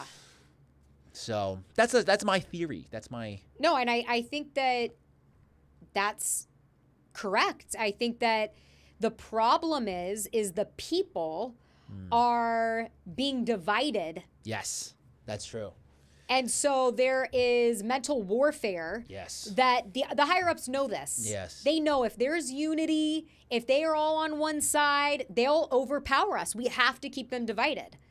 So they do it like it's a Spurs-Knicks game, right? And your team Spurs or your team Knicks. But at the end of the day, we should just all want basketball to continue on. Exactly, which I'm okay with this sport. I'm okay with a little circus. You know, I don't mind a little circus happening. You know, because a lot of people, like, when I post about sports from time to time, like I did the other day, they're like, I don't care. Like, why are you posting about this? I'm like, I'm okay. I'm allowed to like sports if I want to. Yes. But it is a metaphor for like the division of people, because I do think that all sports fans, even though you're like Knicks versus Spurs or Mets Yankees, at the end of the day, they just love baseball. Yes. So it's like we have this divided country, but at the end of the day, you should just love your country. You know, we should be able to come to that, and it seems like they're making it harder on purpose. You know, because at the end, it's like, yeah, I can disagree with this policy or this particular politician, but at the end of the day, we love this country. And now it seems like we have the whole entire MAGA movement, which, you know, Shawn Ryan just talked about. It's like, oh, they're actually just for pedophiles and for Israel. Like, you can't get on board with that. No. Can't get on board with that. And I know you said, you know, when it comes to the 2028 election, that you're still going to have the 80-year-olds voting. Yeah. But I told you the story last week on the podcast about my boomer friend who does some work for me at the house. And Are they actually boomer, though? Yes. Really? Yes. Okay. And 60s. That's not boomer, but yeah. Like late 60s, yeah. Late 60s? Yeah, it is. Is that boomer? Is that Gen X? No. No. No, it's No. boomer. Okay, boomer. And how she's like, it's kind of weird what's going on with Israel. Finally. So, you know, my point is Yeah. that we're years away from that election. Yeah. And if people that are hardcore MAGA with the MAGA flags on the back of their truck are telling me that, they're losing their grip. So what do you think? Okay, so right now they're obviously trying to censor, right? Because you just saw Hasan, Piker, Cenk, Ugyur be banned from the UK.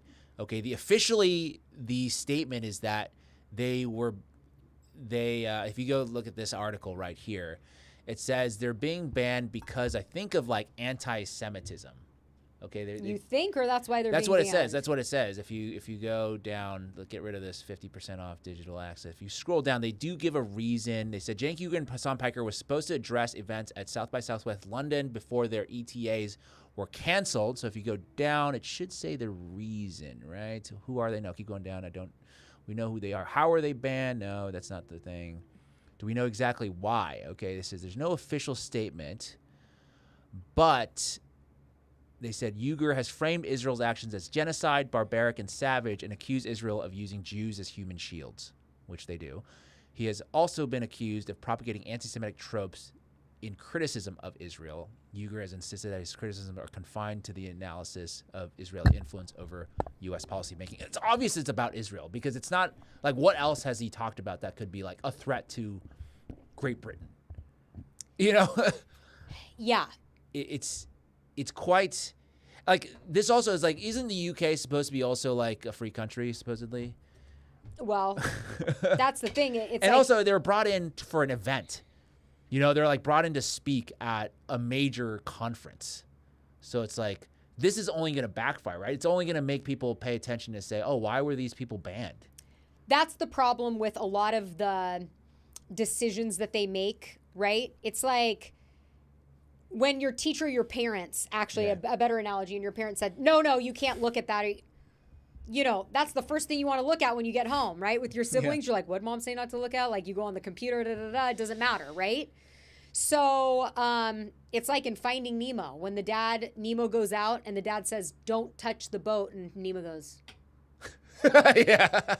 You know, and then he ends up being kidnapped. Yes. because of that. Because he does. defied his He dad. does. He does. But the point is that kids, right, or people in general, if you're told not to look at something, it makes you want to look at it. Yes. Even more. So I think this is going to backfire. I didn't know that the two of these guys were related. How did you not know that? Well, because one, I don't know anything about Hasan Piker except that he abused his dog with the shock collar, and I fucking hate him. Oh yeah, I have another story that we need to talk about if you. But yes, Cenk is his uncle, meaning that Hasan is his sister's. I think is his sister's son. But before we get into the interesting Hasan story, I do want to play Cenk's response to this because I think it's quite important to listen to in terms of like what the rationale was. And he's talking to LBC, which is, I think, leading Britain's conversations. It's a major radio show in Britain. So they're basically talking about his ban. I think it's worth listening to the 2 minutes here. Okay. You've described Israel as barbaric and savage.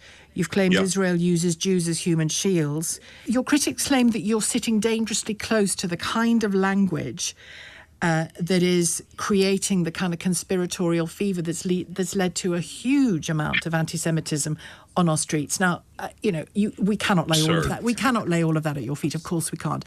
But do you ever question the language you use? No, not at all. I question whether it should be tougher.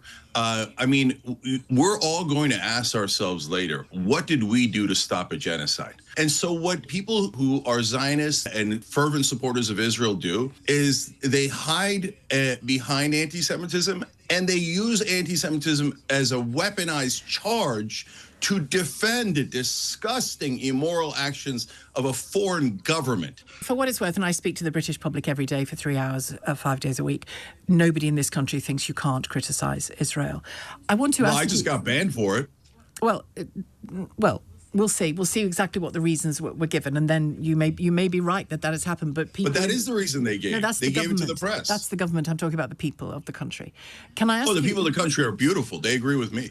Well, not all of them do. But can I ask? Is that not the kind of inflammatory language that might have contributed to being banning? Because let me finish my question. More disgusting than the Holocaust, more disgusting than Cambodia. In our lifetime. That's the kind of inflammatory stuff that does get people fired up. Okay, no, that's insane. So wait a minute, you want me to just give a pass to this foreign government? No. No. These are all tricks. These are all tricks to say, don't criticize this way, don't criticize that way. No, you're immoral if you're not deeply criticizing the Israeli government. That was pretty heated. And she, might I say, has a perfect radio voice and face. She's, like the prototypical. She's great. But I really... But I'm not familiar with him or Hasan. Because you probably don't. Yeah. They're left-wing people, right? Hasan more left than him, even. Like he's been criticized. Cenk Ugyur has been criticized for being too right-wing, to be quote unquote progressive. But I think at the end of the day, he's right. Everything he said, I agree with. Like I think he is. He's like, you guys, it's a genocide going on. They're using Jews. They always use Jews as like a shield to say, oh, criticism of Israel is because you hate Jews. And I think that this might be one of the issues that actually breaks the division. Because I didn't listen to him forever. right? But now all of a sudden I'm listening to him. I don't care if he's left, right, independent. Yeah. Right? It is a situation, immoral versus moral, good versus evil. And that's what you have to pick the side of. Yeah. Right? Like, are you sacrificing your family members to get black magic and, you know, go higher up in the ranks in, you know, some government, or are you just standing for what's right? I mean, that's like what it seems is going on here. That seems like it, but you know, that's why they're tampering. You know, they're trying the censorship. They're also saying that you would be a domestic extremist potentially if you were to speak out against Israel. Like the ADL is tracking. They have a heat map tracking all anti-Semitic incidents. A lot of them are just like either pro-Palestine protests, or they're counting some things like bake sales for Gaza as an anti-Semitic incident. Wasn't that how Christian, your favorite guy, didn't he do a bake sale for Gaza, and that's how he was like getting kicked out of his school? I don't remember if that was a specific him. thing. I can't remember if that was it, but certainly they are counting those things as like terrorist activities you're supporting terrorism, because somehow they also equate like all of Palestine with Hamas.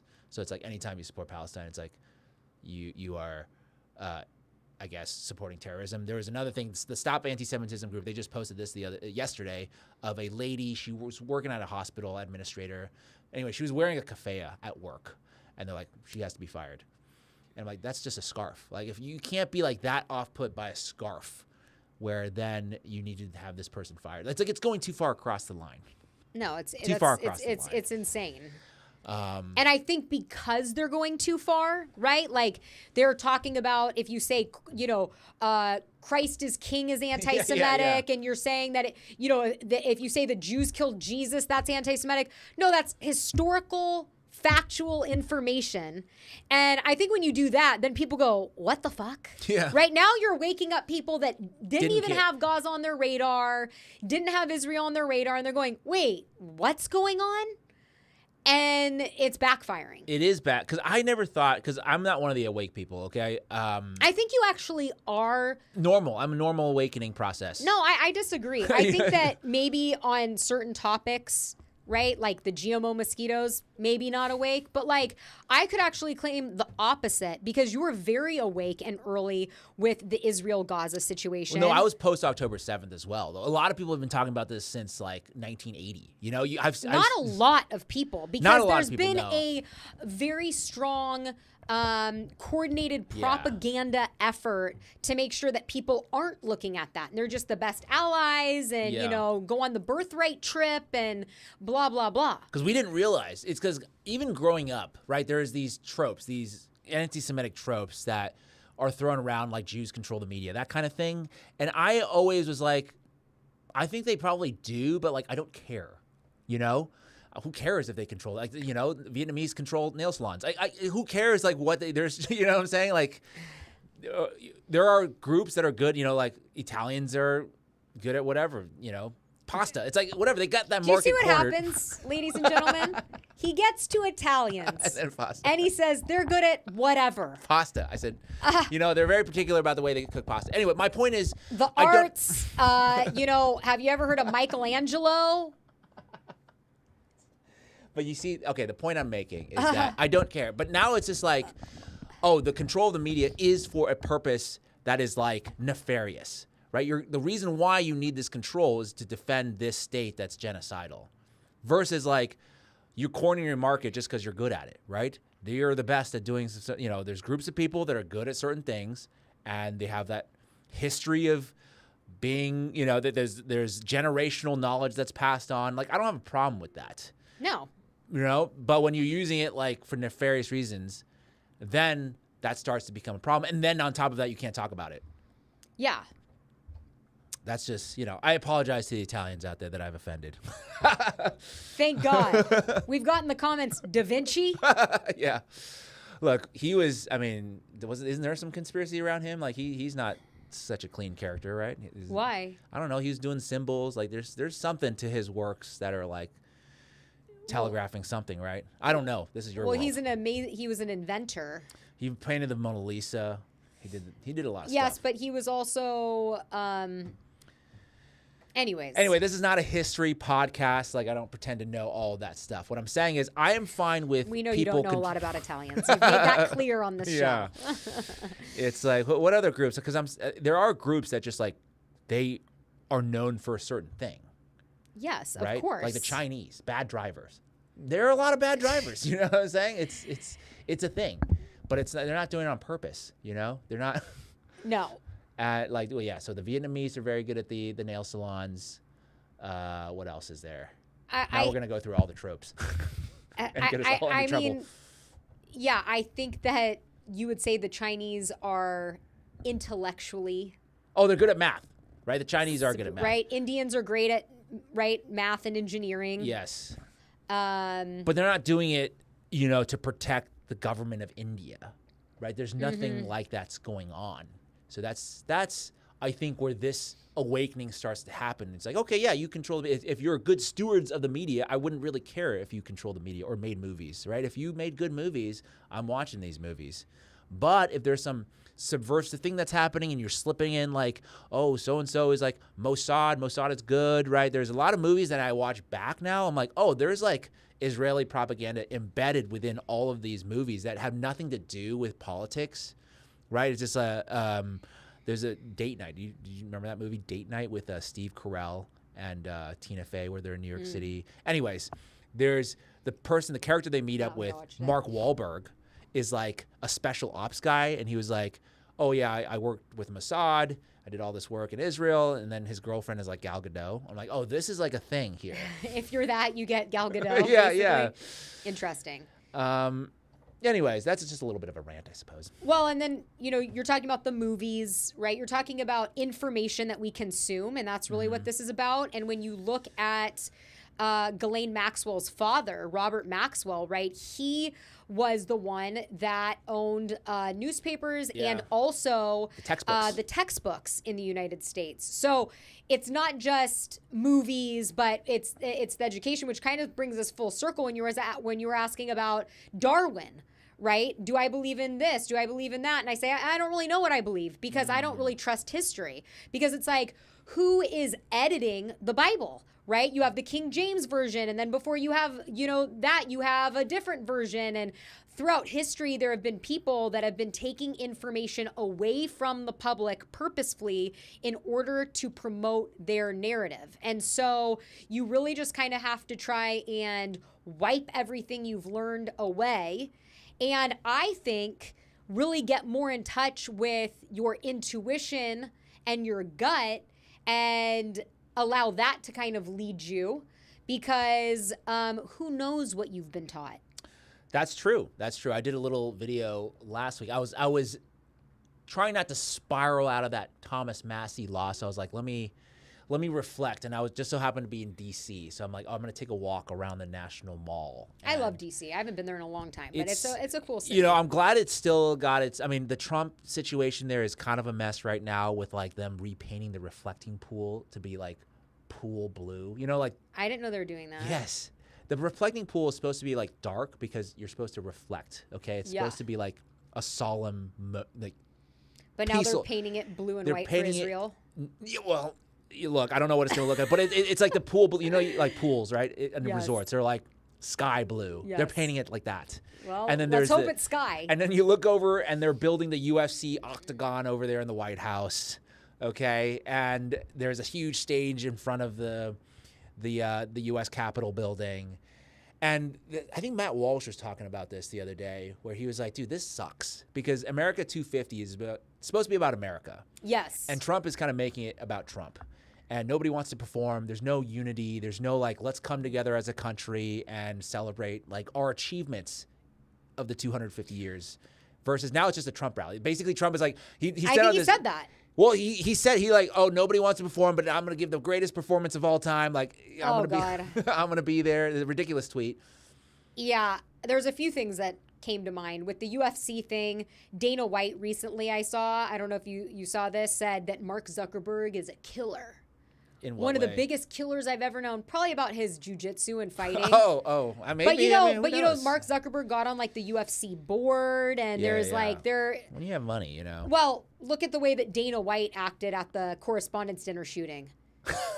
Yeah. Like, they're all pawns in the game. Mark Zuckerberg, for sure, pawn. He's all a part of it. Dana White's a part of it, right? It's all a big charade. It's all a big show.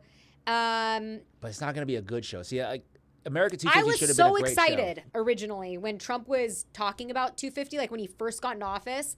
And he's like, we're going to have every state. Like, it was going to go back to, like, the World Fair type thing. That would have been cool. Really cool. Where, like, every state was going to show up and, like, show up about their state. And now we get, you know, McGregor and fucking, you know, who knows? Not even an American fighting, probably. Yeah. Like, it's ridiculous. Although they have said that's going to be, Joe Rogan has come out and said this is going to be a disaster because D.C., 95 degrees, middle of summer. It's going to be, you don't know if it's going to be pouring The rain. Google GMO mosquitoes are going to flood the stadium. Who knows? But a lot of the monuments, the point I was trying to make is a lot of the monuments are like revisionist history, right? Because Abraham Lincoln is known as this like great unifier of the country, one of the greatest presidents of all time. He might be, I don't know. But he's also, like, he jailed hundreds of journalists, maybe even thousands during the Civil War, who spoke out against war. He also suspended the writ of habeas corpus, which means no due process. So there was a lot of dictatorial things that he did.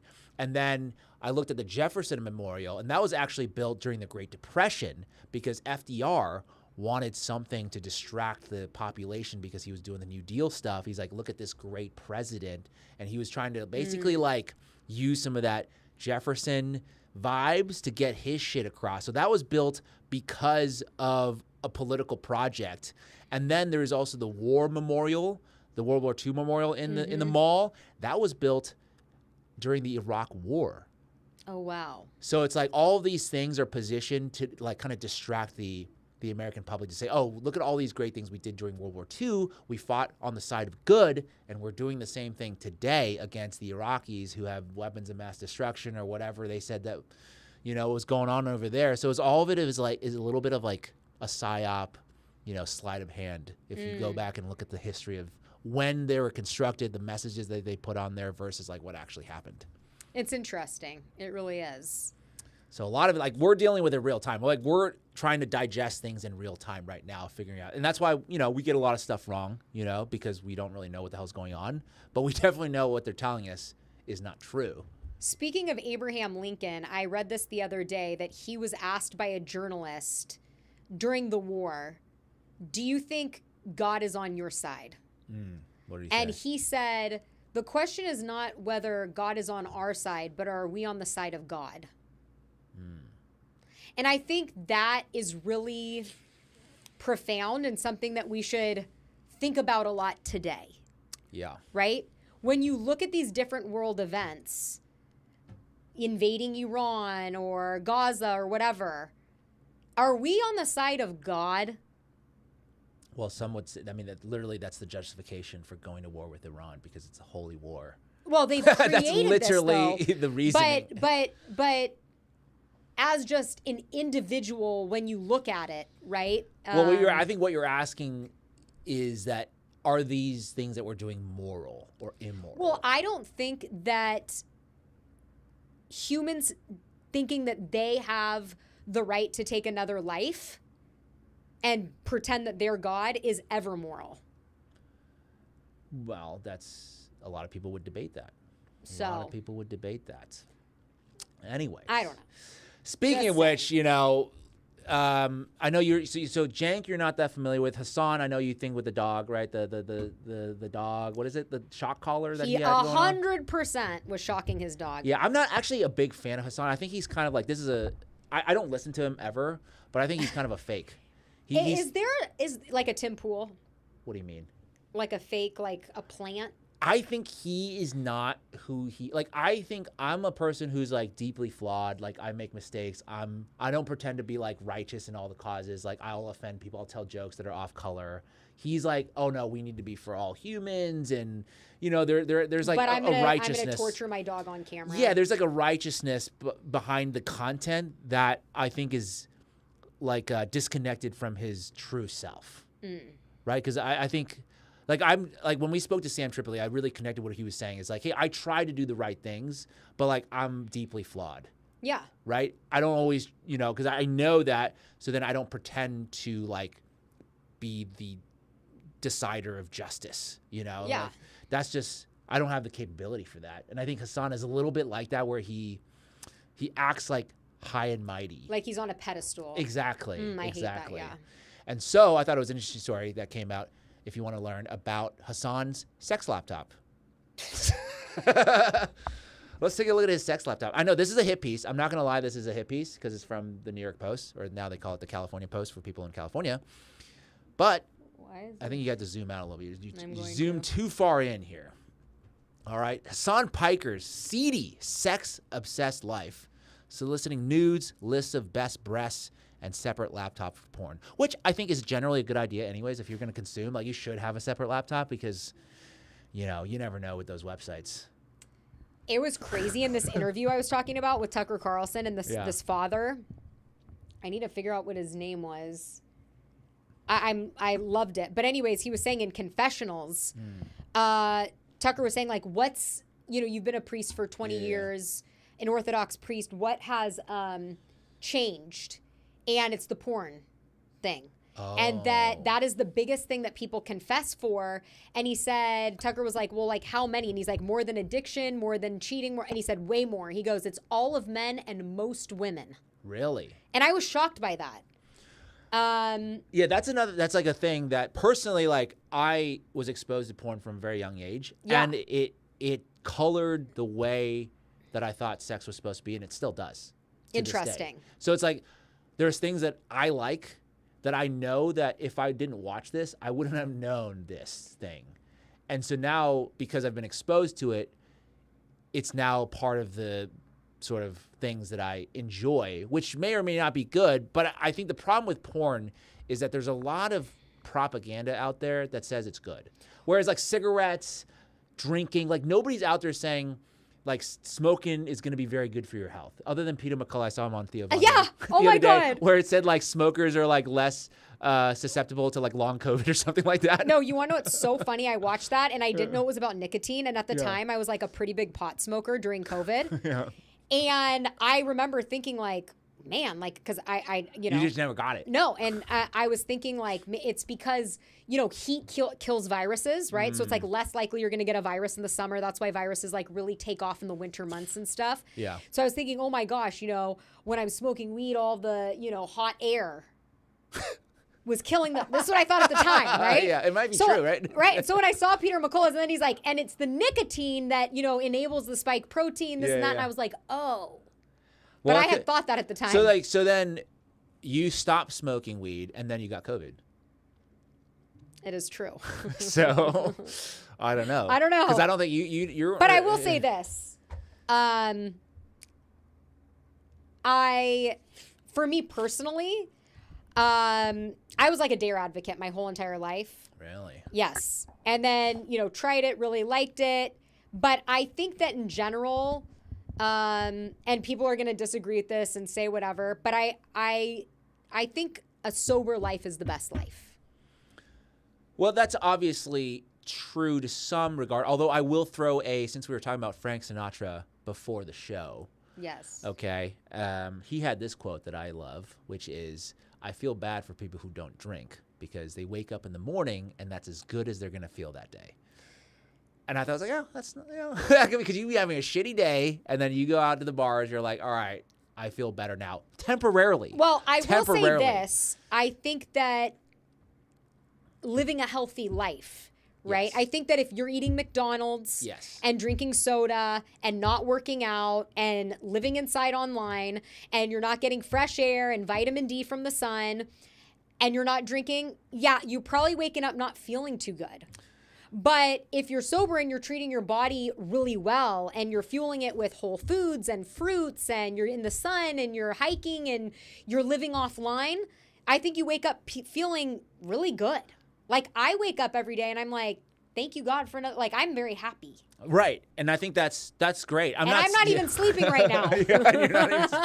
But I think there's I think balance is the key, right? I think you need to be able to just be resilient in all kinds of situations. I was watching this, I don't remember who it was. I wish I did. This Instagram creator, don't know who he is, but he had a funny video because this guy, the CEO, the Diary of a CEO host, he's like, oh, I just, I can't even drink anymore because it's a 3-day hangover and I'm all, my thing is all messed up. And he's like, dude, get over it. It's like, go to the gym in the morning. Like, yeah, it's going to feel a little bit worse, but like, get your shit done. Like, don't be a pussy about it. Or don't drink. Or no, he said he doesn't drink. Like, he's like, you should be able to drink and get your shit done. That's like the point. It's like, we've gotten too soft, too clean almost. It's like, I think it's like balance. You just need to know your body. I disagree with that because I think every body is different.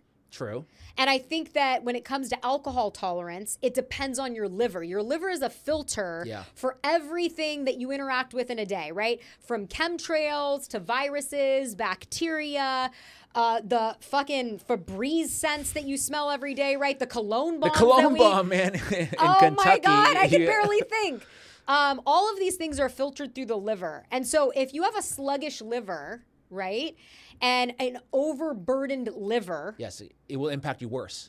It will be much worse, right? And so what I'm saying, it'll be different for somebody that has a clean liver and drinks. It'll be easier for them to go to the gym. Some people, like, we have to have empathy and compassion. Oh, well, totally. Like some people, it really might be to the point where they cannot go to the gym because they feel, and it's not that they're weak. They just didn't get started young enough. No, I'm kidding.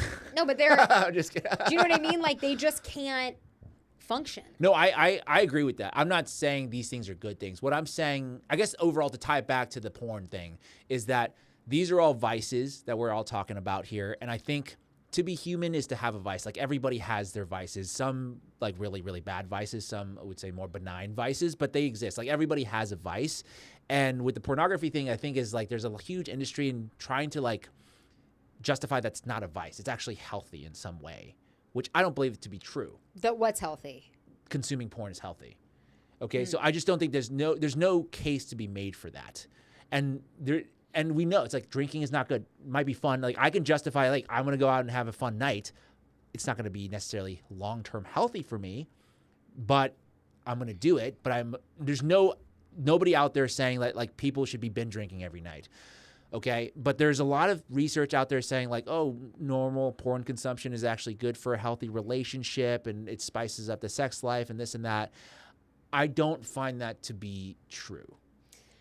I think that, you could categorize vice in a lot of different ways, right? Like, if you go back in history, they might say, oh my gosh, I had honey on a Thursday.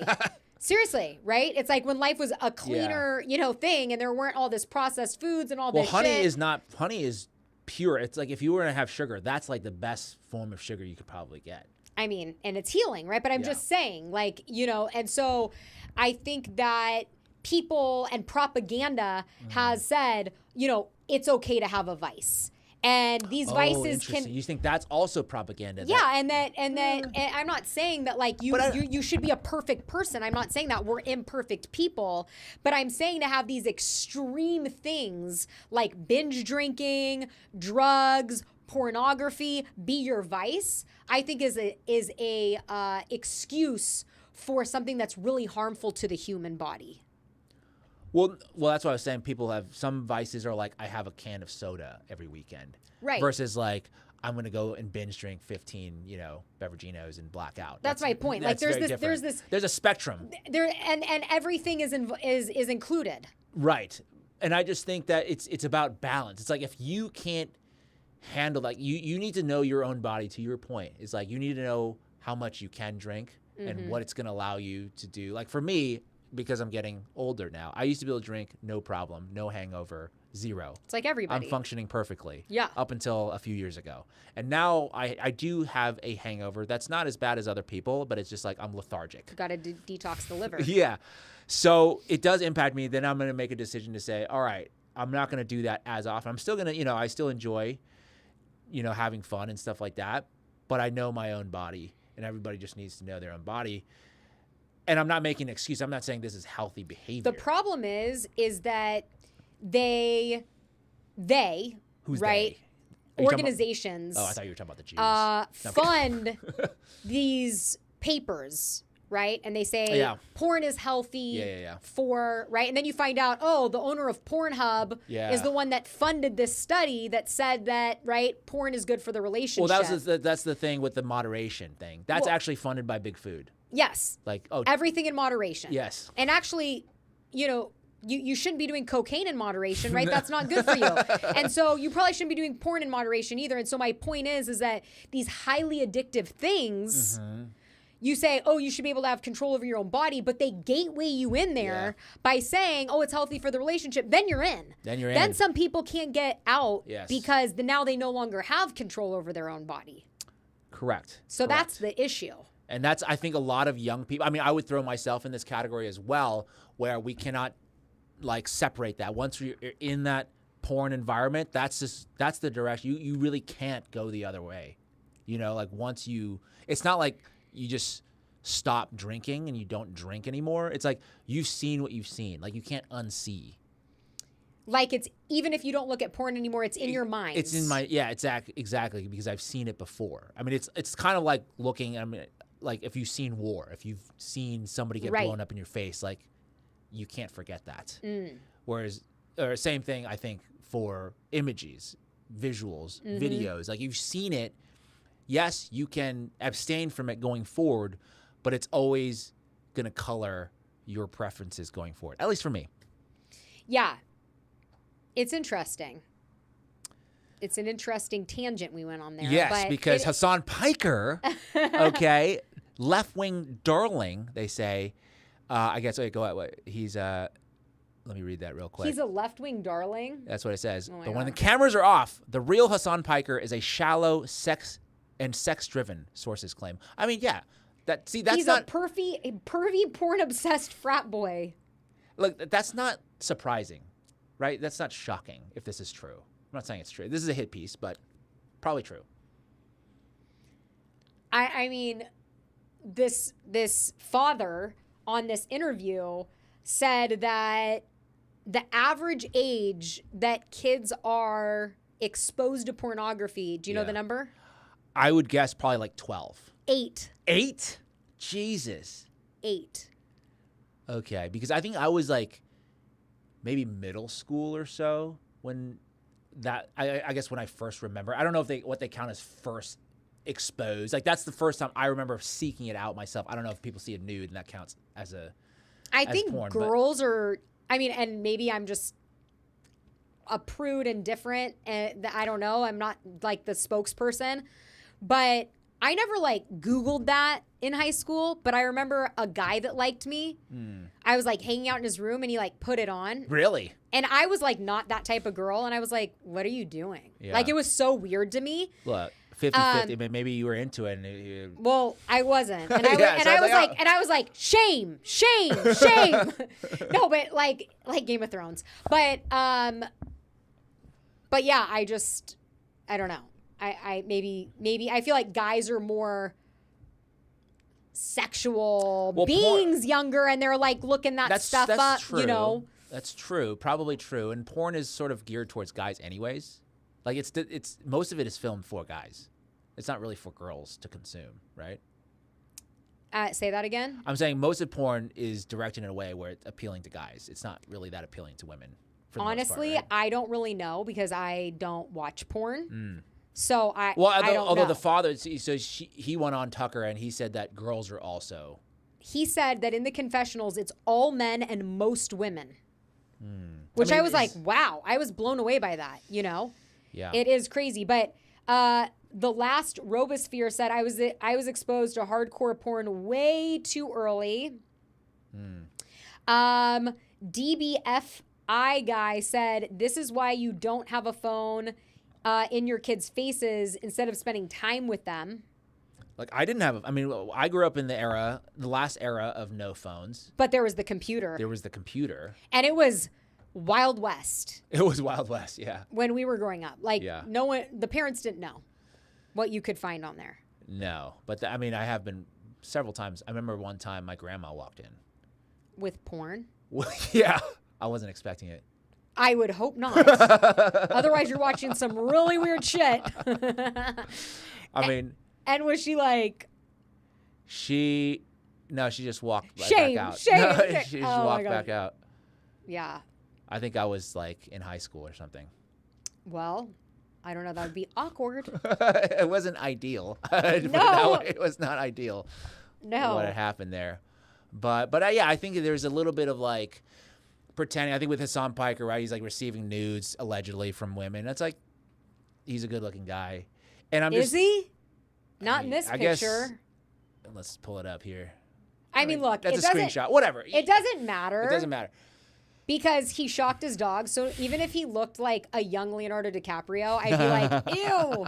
Seriously, I would never. Yeah, so it's a little bit of the left, I think, like where they pretend to be holier than thou, but they're just humans. And this happens on the right too, with like Erica Kirk, you know, like Benny Johnson. Well, Benny, I'm still rooting for I'm Benny. just I'm kidding. still hoping Benny will you know, be his true form one day to tie, you know, go full circle to how the show started. Benny, you're welcome to come out and come on the show anytime. Yes. People are saying I used to have to sneak my dad's Playboys before computers. And that was better too, because like it's an image, and therefore you have to imagine the rest of it. Imagination. Right? That's the important part. Is I think porn robs you of the imagination, and you just become like a copycat of what you're seeing on the screen. And DBFI guy said a ton of women watch porn, unfortunately, hence why so many of them think OnlyFans is perfectly normal career choice. That's another thing too. Also happened to be owned, I guess, I don't know, because I guess he died recently, but the owner was a big APAC donor. The owner of OnlyFans. Yeah.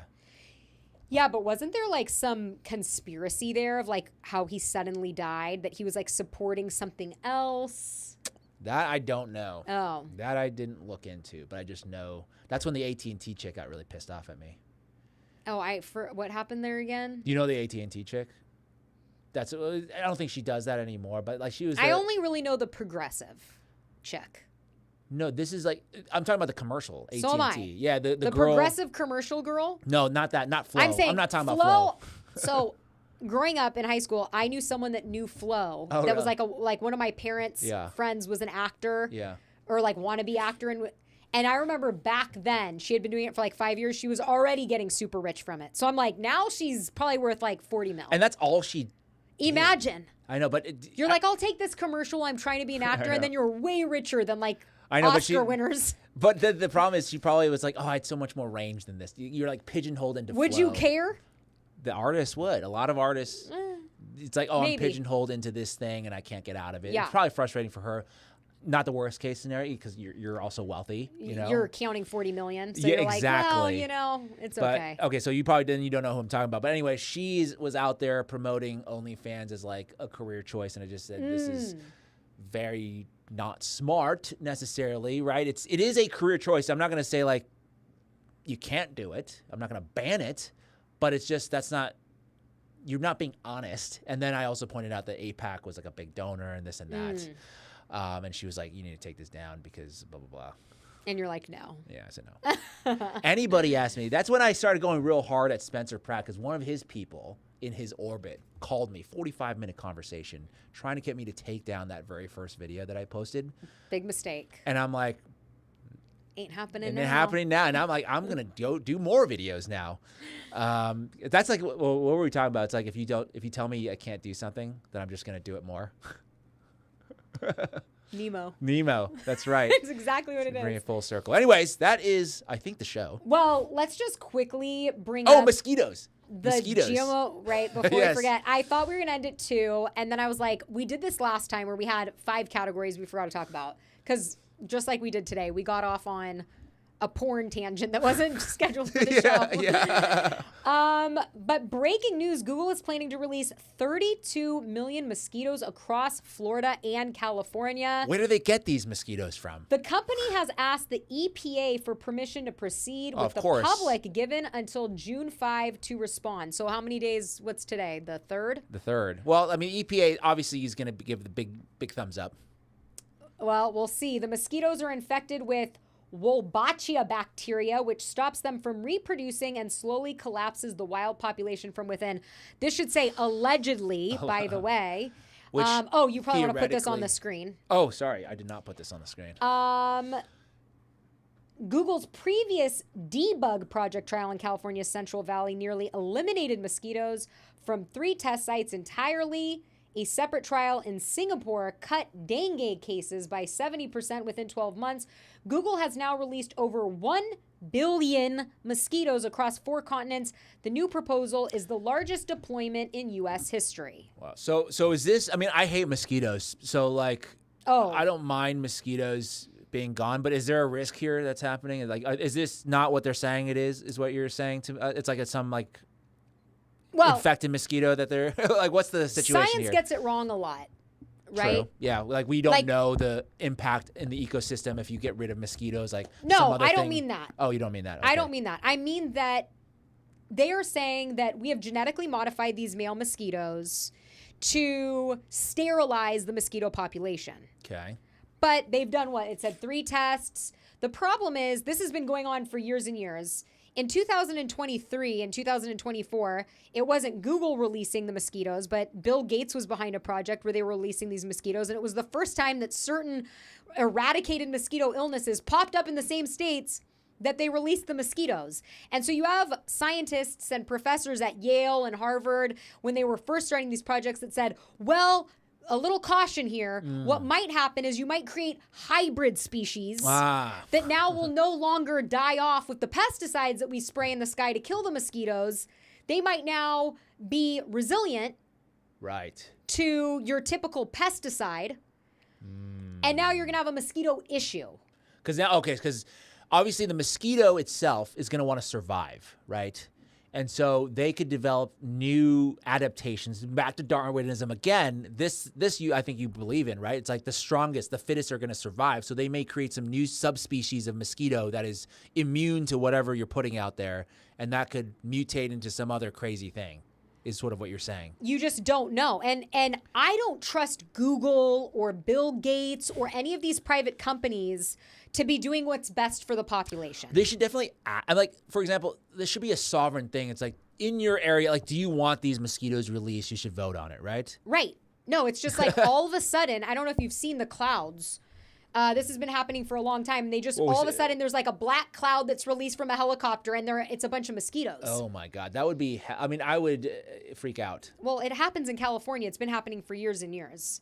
One time, actually, in San Diego, I was at the La Valencia Resort at a wedding for the weekend, eaten alive. I believe they were GMO. Oh, wow. Because the bites, huge. Wow. You've never seen bites like this. But anyways. Oh, yeah. So, yeah, what is the interaction with humans? They say, okay, it's going to infect the mosquito population. They say there's going to be less. Right, exactly. So what about humans? Like, could they go and bite humans? Like, what's happening let's not forget, too, and I have to find this, that Bill Gates was experimenting, or funding research, I should say, experimenting with mosquitoes, genetically modifying them to carry the mRNA vaccine.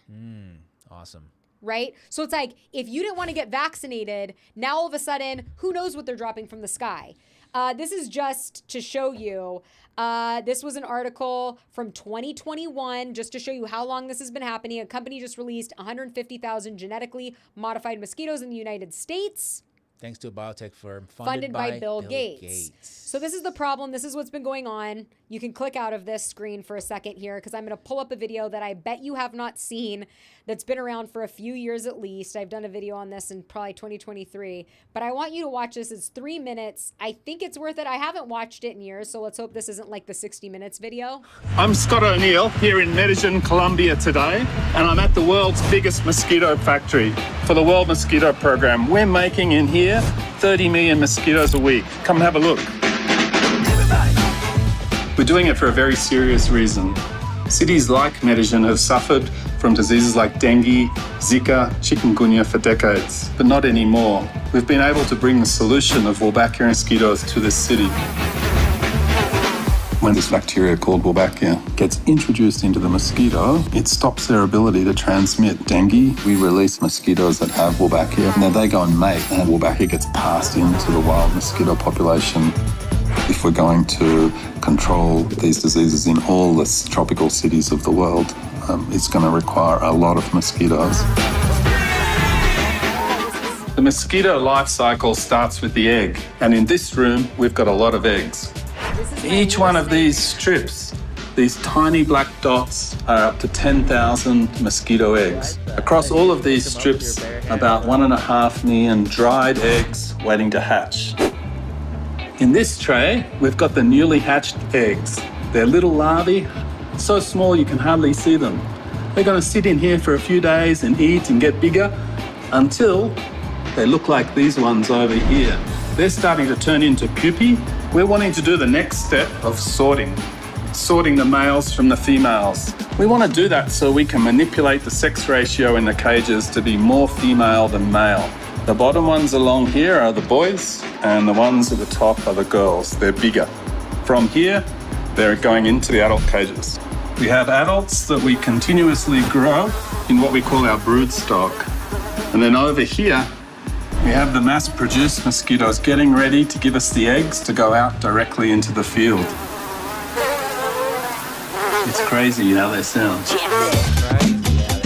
You might wonder, what do we feed all these mosquitoes here? Well, I can tell you, we've got the good stuff in here. On the top shelf, literally, we've got the blood. They love it. Once the mosquitoes are grown, they're ready to go out into the field. The first way is to get the eggs and package them in a... What do they do to humans? They're training them. I mean, I'm just saying, like... Well, they got to survive in order to be released. I know, but wild. it's interesting. It said B+. I'd be curious to know if these genetically modified mosquitoes... B positive, you mean? Or yeah, B positive. If they're trained to certain blood types. I'm B positive, and I get a lot of mosquito action. I try to avoid places with a lot of mosquito. I just won't travel there during mosquito season. But... Anyways, I don't know if we need to play the rest of this. I mean, like, they made this into, like, a fun, like, I don't know, we're doing... Well, yeah, because this was years ago. But the point is that this is sick. Well, it's like you solve, let's say, I don't know if Zika has been cured or dengue or malaria, all these things, but it might cause other problems. You know what I'm saying? You have to just press escape and then we can... No, you can switch it to you, I'm saying. Oh, I have to press escape first? Oh, wait, no. It wasn't on me? My bad. See, that's on me. That's on me. This is still a two-person production crew I wanted here. to find something for you. For me? On this topic. Yes. Yeah, I just think that it might be... You don't know the unintended consequences of that. It's like maybe you get rid of Zika, but then another thing pops up or something. I don't know. I just think that, yeah, I'm not anti-science per se of trying to, do something about curing diseases. I just think that this is sort of like a, what do you call this? Like there's no consent. There's no public consent. No, it's insane. It's like if you, let's say you create, like I would be much more for like, hey, you should create like a cure for Zika. Like if you get Zika, you just take this pill and you're good. After you contract Zika, 100%. and therefore you've made the choice. It's like, oh, I'm gonna take this pill for myself. Like, not the entire population is not exposed to Zika. This is the same argument with the fluoride in the water. Like, I don't know. There is arguments around fluoride. It's good, bad for enamel. But I'm saying that there is not. You didn't give consent to the public to have that in their water system. So it's like whether you want it or not, it's there. Right. Versus like here, you want fluoride, apply it topically by yourself at home. Here's all the fluoride that you want, which is in our toothpaste. Like a majority of toothpaste is fluoride toothpaste. So it's like you could just apply that at home for the people who want it. Yeah. Versus ingesting it. And I don't know, like, because some people, there's the study saying that it's bad for IQ. It leads to lower development for kids. And that's sort of the downside of it. And you could argue like the degree of that, but we could just avoid that altogether. Like, we don't need to even expose people to that, is what I'm saying. I totally agree. It's just about your personal, it's like you should consider, like, your body, your choice kind of thing. But that only applies in some certain situations. Only abortion. Right? You can't even kill yourself. In Illegal. some countries you can now. In some countries you can, but like. Which is really sad. Look, I wouldn't be like, I think suicide is one of the saddest things ever. Just because it's like, what would lead somebody to be at that state where they said, I would prefer to just die? I get if you're like really old and it's like putting down your dog. It's like the dog is suffering. Like Ozzy Osbourne. I think he did like a last concert and then went to one of the capsules in Switzerland or something last year. Is that what happened? Yeah, I'm almost positive. I think. Okay, almost positive. Okay. I mean, I don't remember. I'm currently into the yellow fever mosquito research over here. All right. This is a fun one to end on here. Zika. What happened was they released these GMO mosquitoes in 2023 in Florida, and then like 2 months later, it was like 9 confirmed cases of Zika, and like all these things started popping up. Well, that's not that much, right? 9 is low. Oh no, Zika had never been in Florida. No, it was the first time they released the mosquitoes, and then all of a sudden it pops up there. So it's almost like. And it was in all the areas that they released the mosquitoes: Texas, California. So it's like. What the fuck happened? I think we know, right? Well, so whether it's nefarious or not, it's not ideal. I don't think that anything that Bill Gates is behind, right, is really for the good. Well, so you think he's actually nefarious? You think he's doing something to what? I think he's evil. We talked about this last week. But is it week. because he's evil? Lower the world population. This is going to be a long debate, and we don't have time. But I'm like, I don't know if I fully buy into the depopulation theory. I know. Well, you made that clear last week. Yeah, I'm not into I don't buy it. Well, have you watched his TED Talk? No. Well, you should watch that, and then we'll discuss next week. Okay, all right. Where he literally says, we have too many people living here, but with vaccinations, if we do a good job with vaccinations, we can lower that by 10 to 15%. That doesn't even make any sense because vaccines are supposed to save people, so you'd have more people alive. Right. Well, he's sterilizing people just like he's sterilizing the mosquitoes. Anyways. All right. Well, that was a good episode, huh? That was fun. All right, so the Spurs are playing Knicks. Game 1 tonight, NBA Finals. 5:30 Pacific. You're not putting it on me. Oh, sorry. I'm just shaking here. Oh, sorry. I thought I had it on you. Here we go. Yeah. So Tim Duncan, baby. This is a very big jersey, but I couldn't find my small one. Is this the OG? Is this a Tim Duncan game-worn jersey here? Is this authentic? No, it's not. It is not. But this was from their last really good team that Popovich coached, where it was like Ginobili, Parker, Duncan, Kawhi Leonard. Amazing. Now you've got this new young team with the alien. And I think they're gonna beat the Knicks. It's been very exciting. I like basketball because I know you like baseball, and I played softball my whole life. My dad's a big baseball player. And I really want to go to the batting cages. I haven't been forever. But baseball's slow. But that's why it's fun to go to the game, because you don't need to be like locked in. I like to be locked in. Yeah, I like fast. I played volleyball and softball, and I loved volleyball more. Just because of the fast pace. Well, I'm 5'1", so basketball. Game 1 tonight. Do you think Kushner had anything to do with Charlie Kirk's death? Is Hasan Piker a sex deviant? Let us know in the comment section below. Thank you to the Patreon subscribers for helping us put on this show. It's a fun one every single week.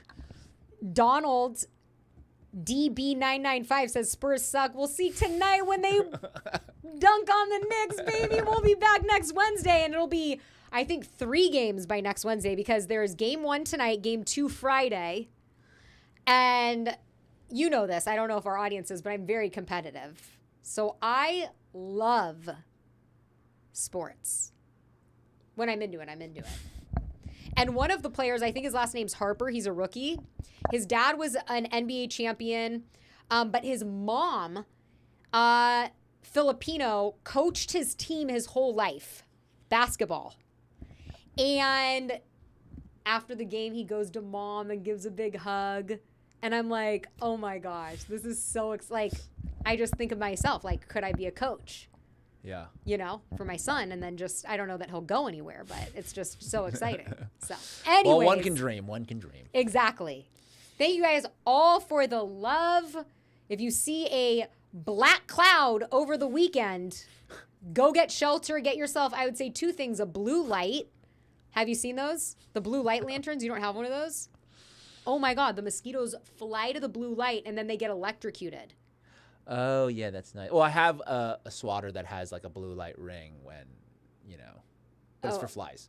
Oh, no. This is specifically for mosquitoes.